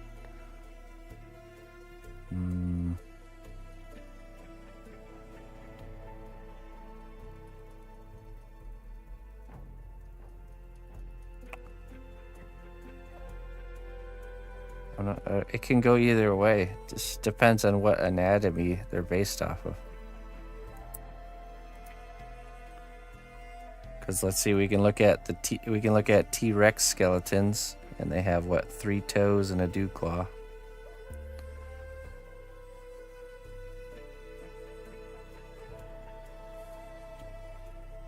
But we look at like a dog, they have 4 toes and a dew claw.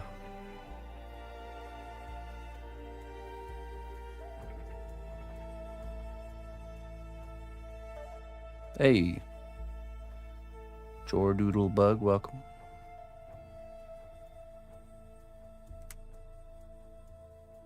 Yeah, welcome in. Hey, thanks for spreading the word, my friend.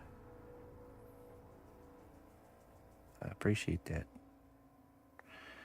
Being a great cnotbusch Kingdom ambassador. Oh, okay, see that one's a little bit disconnected there. We're gonna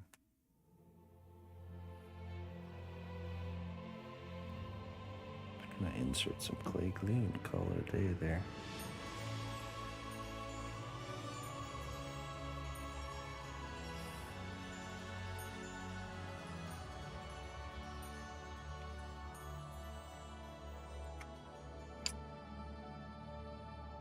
A do claw and a don't claw? You don't want to know about the don't claw.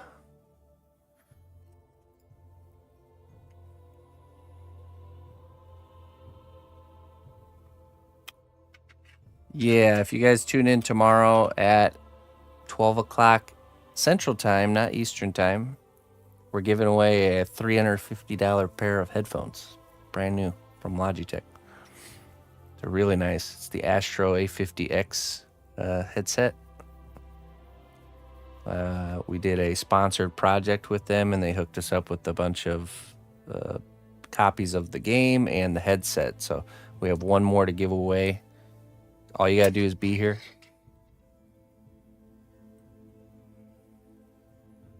You will have to, if you're on one of the other platforms, you'll have to join the Twitch chat to be able to enter. And that's just simply, there's no way to direct message on the other platforms, so we have to do it through Twitch. So that way we can make sure the winner gets their prize. The proper winner, you know what I mean? So make sure you're here if you want.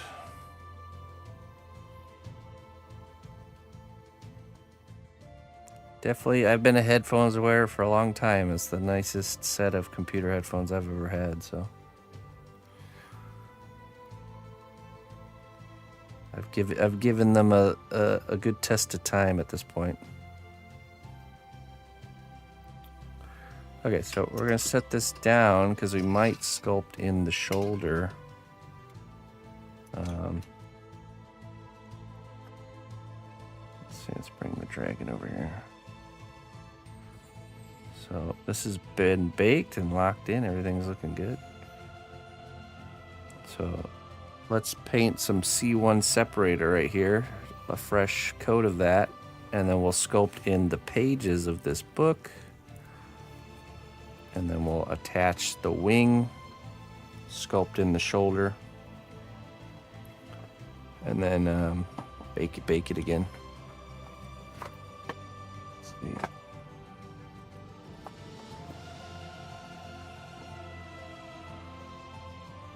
The separator.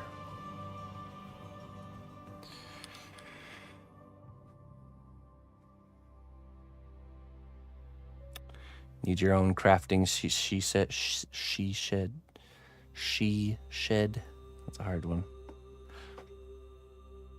Do it. I mean, this is just a room. This is one of the rooms in our house. Is you know, the workshop is what we call it. I mean, the majority of the work happens in this area here, and this is about the size of could just be a closet, to be honest. But there's I got a lot of like, I got two other workbenches for other things. And what'd she say? Say that a couple times fast, yeah.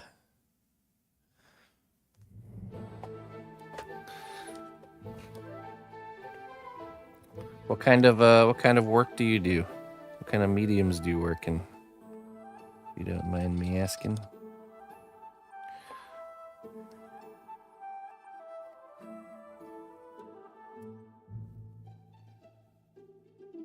Okay, I'm gonna press this tin foil so it's not in the way. And we're gonna do these pages here.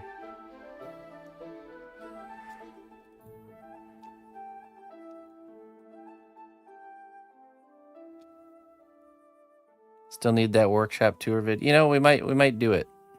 I think I would do it in a YouTube video, not necessarily live.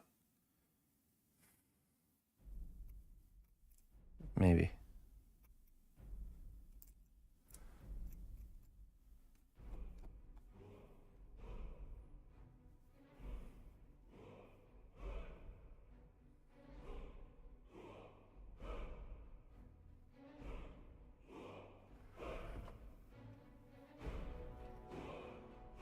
I really like the way this one turned out.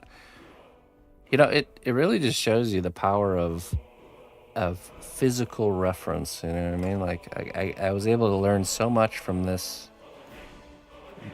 book because I have one that I use as reference. You know, so much nicer than photos, but obviously we can't have physical reference of everything.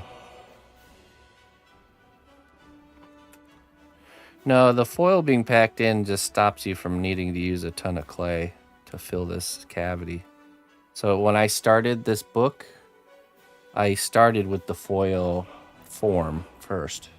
Then I coated it with clay and sculpted the cover here. Now this has been baked, this has been cured. And now we're doing the pages. So I'm just kind of pushing the foil back so I have room to insert clay and do the pages. That's all I'm doing here. Just want to make sure we're not running into the foil while we're trying to do that line work.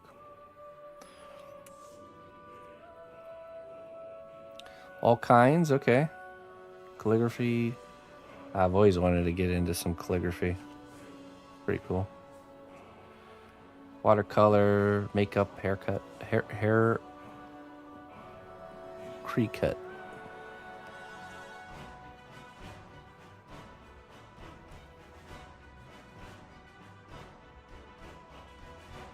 Okay. Cool. Lots of different stuff then.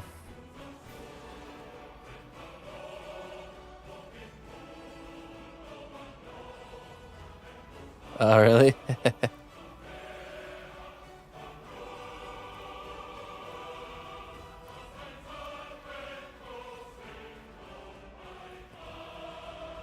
Super delayed. What, chat messages? Okay. Do you stream your work, or how does your Essentia know about you? I imagine you're posting it somewhere. Okay. Oh, before I forget, let's paint this on the shoulder so it can start drying.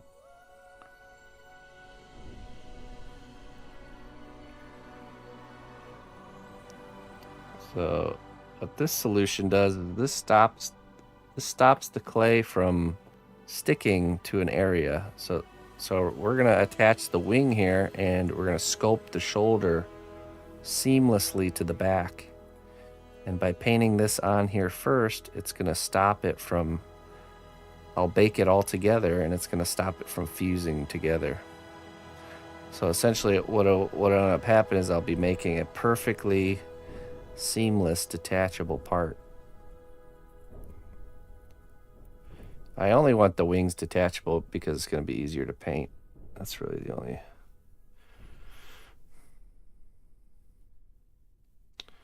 She's starting. Okay, cool. All right, I'll have to go check it out.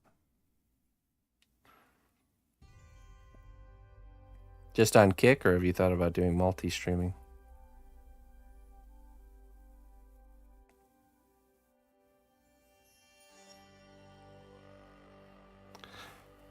Yeah, floppy journal.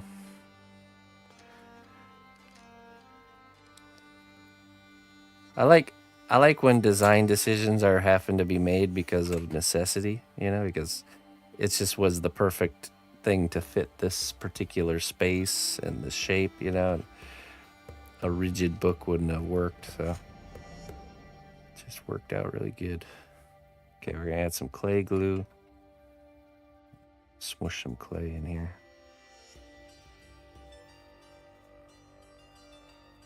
Get these pages sculpted in.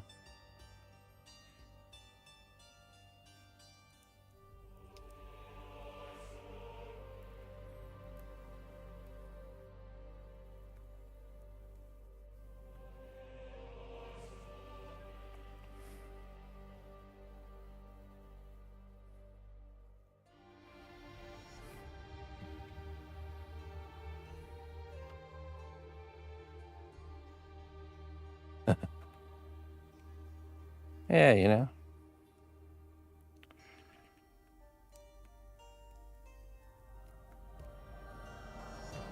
I mean, we all have different goals for our artwork, you know.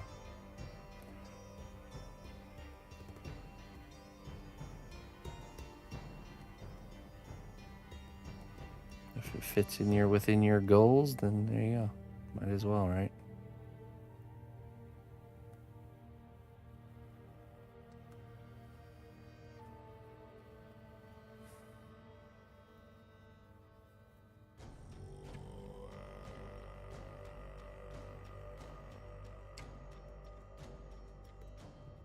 You're being pushed.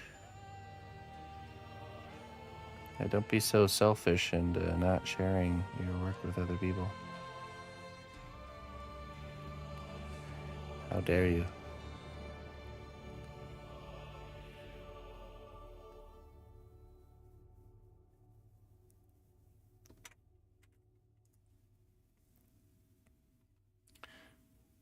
Oh, hey, Andrith. Have a good one, my friend. Hello, Adrian, how you doing? Sorry, I had my chat minimized over there.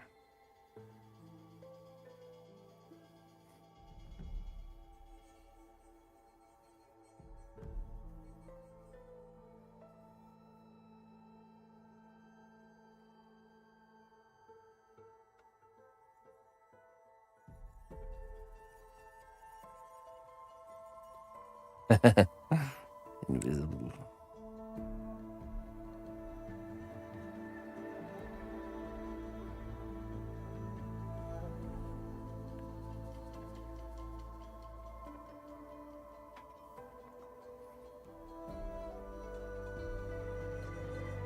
What community are you guys from?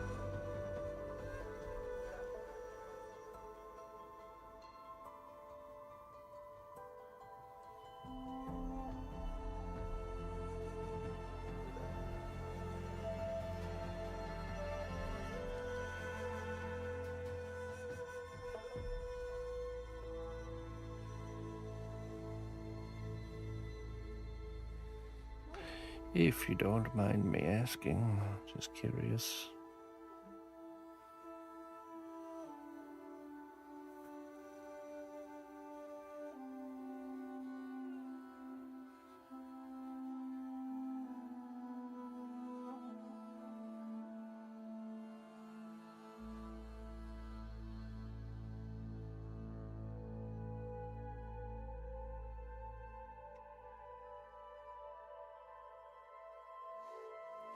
How do you come up with the stories that you tell through your sculpts? Well, it usually starts with an idea, and then the story kind of builds on itself. Starts with a cool idea, and then the story develops one kind of decision at a time. That was a big misconception I used to have about the creative process. When I used to see, when I was getting started and I used to see artists really developing really awesome, complex characters and designs and stories, I used to think, man, you must have to have like some sort of like a savant mind to like just sit down and then come up, formulate this whole, like what I'm seeing, this end result in your brain, and then say, okay, now I have the image in my head super clear. Now I'm going to execute it. That's how I used to think the artistic process was. And it might be for some people, but what I've learned is that's not the case, at least for me. And what it is the idea develops one kind of thought at a time until you end up with that ending finished composition, so. Are you familiar with Clubhouse or Chatter? I'm not. No, definitely not. So, instead of you don't need to have your whole clear idea to start working on it to then sharpen that idea until you have your final picture. So imagine if you ever seen old school photos and how they develop, that's the process for me. You have when you first take a photo and it's first starting to develop, it's like a super blurry image. You can kind of make out the silhouette. You can barely see what it actually is. And then as you're working on it, it's getting more clear and clear and clear until you get to the end and it's a crispy clear image, so okay, so I'll go through my thought process and how we ended up here. I wanted to do how to sculpt a dragon class to teach people how to make dragons. And I was trying to think of, okay, I didn't want to do like a really big, mean, scary dragon for people that are trying to learn.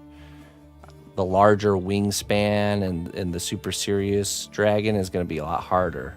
So I was like, you know what? Let's make a younger, kind of like cuter dragon with like like younger puppy dog features, right? So that's the idea that I started with. So then we look up references and other ideas to kind of back up our design. And then so I knew I was making a dragon with kind of like a bigger head, bigger paws, typical features that like a puppy would have.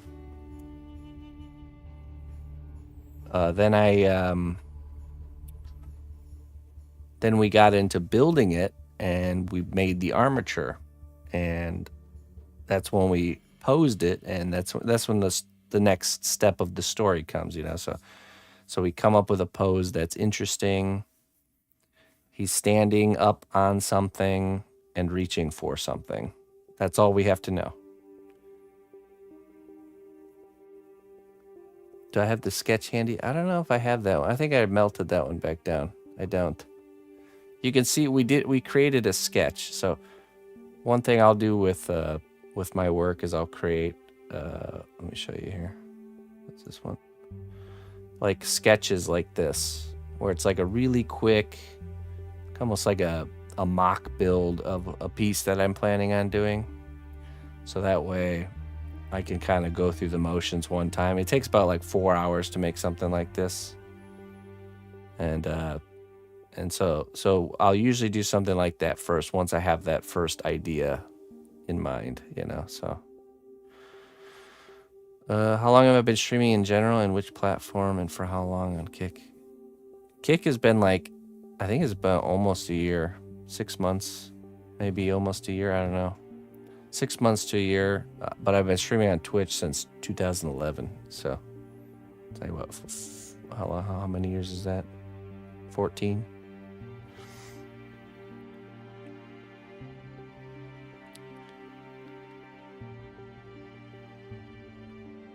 Maybe I need to get some cosplay to do the class. I mean, you can do like this clay right here that I'm using for the sketches is very similar to monster clay. It's a clay that you can heat up and you can make a full finished piece, but yeah, if you want to follow the class, you want to use the same stuff I'm using, because otherwise you might get a little bit lost. So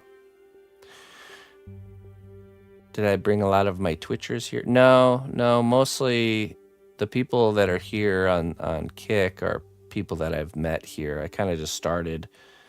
What happened was Twitch for the longest time didn't allow its partnered streamers to stream anywhere else simultaneously. So like in order to stream on other platforms, you would have to let me work and talk. You would have to not stream on Twitch to stream on other platforms that day. So like say I wanted to produce a stream somewhere else, I would have to take a day off of Twitch and stream on that other platform and not on Twitch. So, well, they recently changed that in their terms of service where we can now stream on multiple platforms, which is something I've always wanted to do. So once they allowed that, I just went live. Now I go live on, you know, as many platforms as I can simultaneously. And it's been good. We've met a lot of people that I'm sure we wouldn't have even encountered on Twitch, because to this day, most people still don't know that there's art on Twitch. And even if you go to the art section on Twitch, you discover it and you go on there, it's very misleading what it is, because there's a lot of the same kind of stuff. And it's hard to see that there's variety on Twitch. It's pretty much all, I mean, when you click on it and you scroll through it, it seems like it's all the same stuff, but there's actually a lot of stuff. Just you gotta kind of do some digging for it. So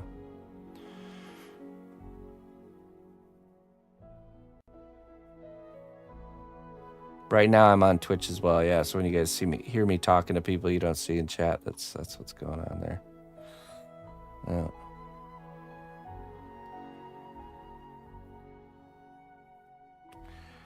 Okay, we gotta figure out how we want these pages to go.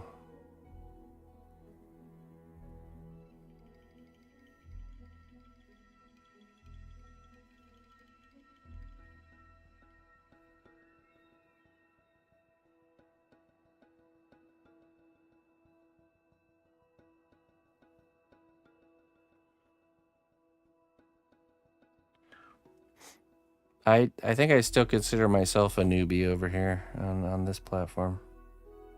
Twitch is the one that I've been at the longest, but you know.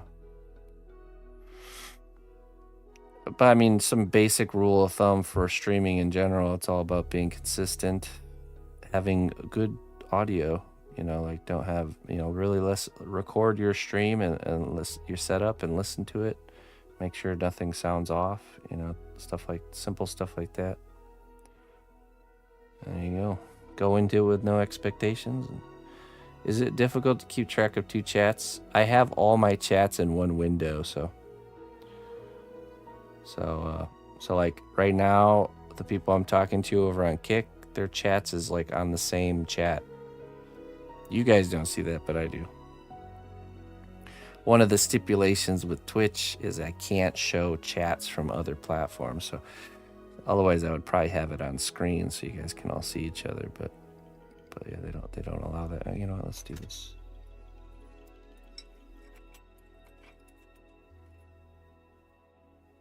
Yeah, it definitely helps. There is one chat that's not on the other chat that I have to keep an eye on, but we don't get a lot of activity over there yet. I added TikTok to the list right before it got banned for a day, and we get some attention over there, but it's not a ton. So thankfully, it's easy to keep up with that. That chat doesn't merge with the other chats, unfortunately. But YouTube, Facebook, Twitch, Kick are all on the same window, which has been nice.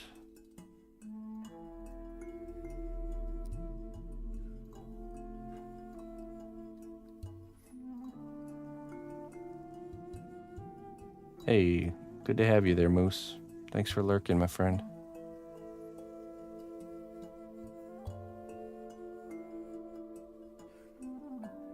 Accept replies. Yeah, if you replied, for some reason in Kick, if you reply to somebody, it doesn't show up in my chat, so I don't see it. So like if you're like talking to somebody, if you're dialoguing with somebody in the chat, just don't reply to them, just type it in the chat. Otherwise I won't see it. Unless you don't want me to see it.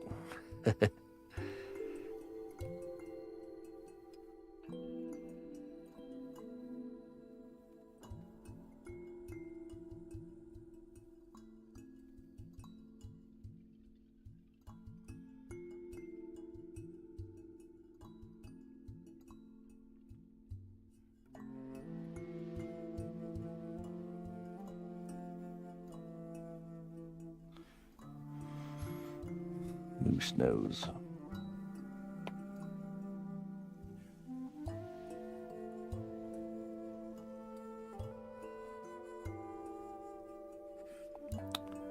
Dragon City? What do you mean? What do you mean, Dragon City?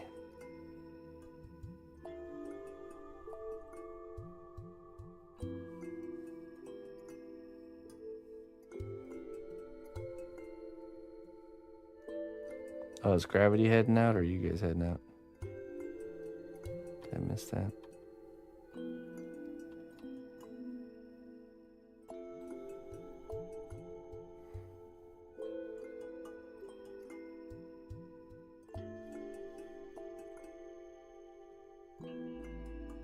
You're heading out. All right. Hey, catch you later. Till next time, my friend. I'll be on in the morning. Remember, oh yeah, tomorrow is just morning stream, so like morning to afternoon.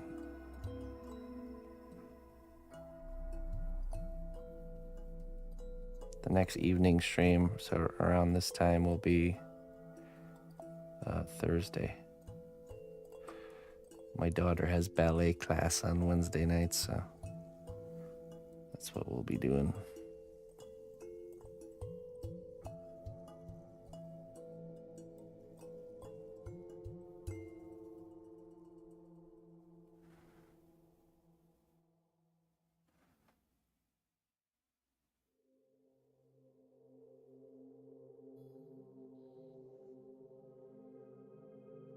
All right, Gravity. See you later, my friend.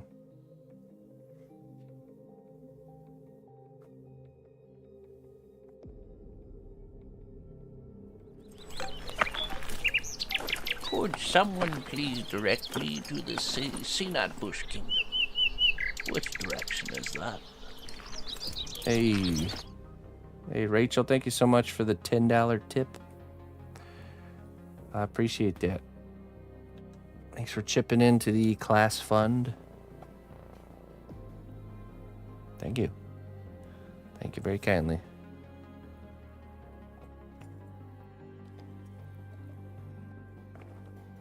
Now, if you are planning on joining the robot class, we don't have the official start date set yet. Join the Discord. We have general information there. And I will be making a video where I'll discuss what you'll need for the class.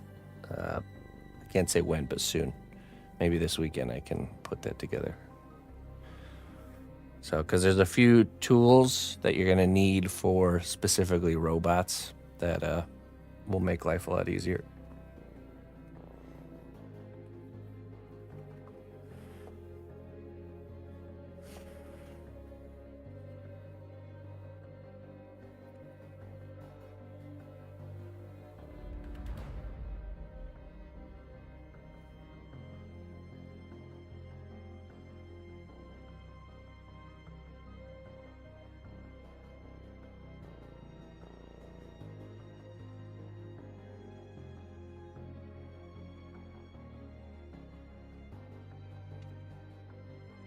Let's see here.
I'll probably say extra firm for new people. I use medium firm, but for someone who's new, start with extra firm.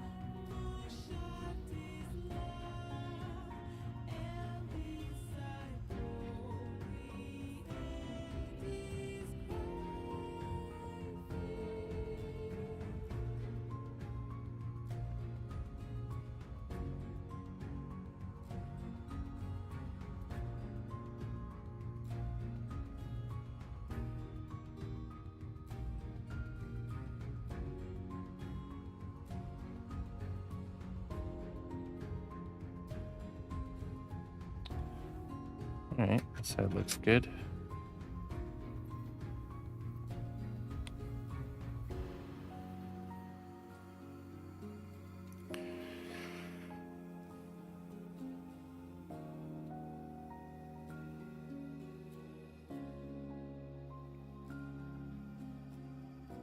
All right, ladies and gentlemen, we'll go ahead and leave that there for right now. We'll finish up the other pages on the other side and get that wing attached next time. Tomorrow morning, we're going to be painting, doing the finishing touches on a mouse guardian character. If you've been following the mouse and his pet possum. Not possum, badger, sorry. We'll be doing the final touches on that tomorrow. And then probably, definitely not going to take the whole stream in the morning. We're giving away the headset tomorrow, so make sure you're here. Looks like you did there, sister. And then probably I could see us shifting back to the dragon and just really staying on this week so we can get this ready for the painting stage. That's the game plan, so. All right, let's see here. We're gonna find someone to raid. Thank you all for tuning in. Thanks for your support. And I look forward to seeing you guys here tomorrow. Have a great night. Let's see. Who do we got?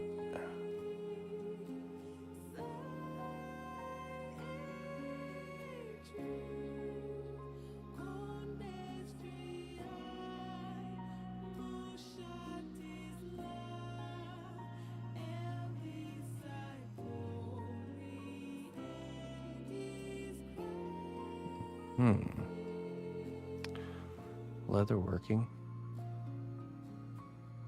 Rhinus leatherworking, maybe.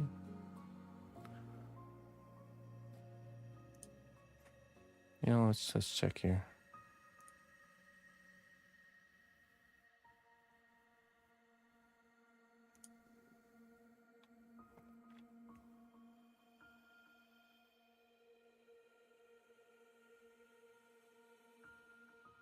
See if there's anybody new.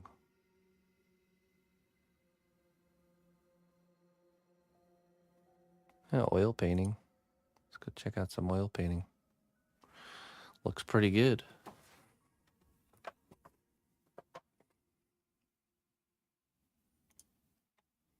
Absolutely.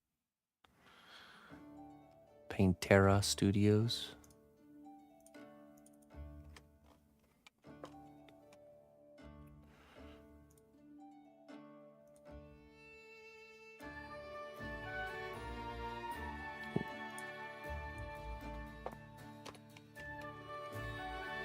Paintera Studios. Okay, let's get this raid going. Okay, my friends. Thanks again for joining me, and we'll see you next time. Bye-bye.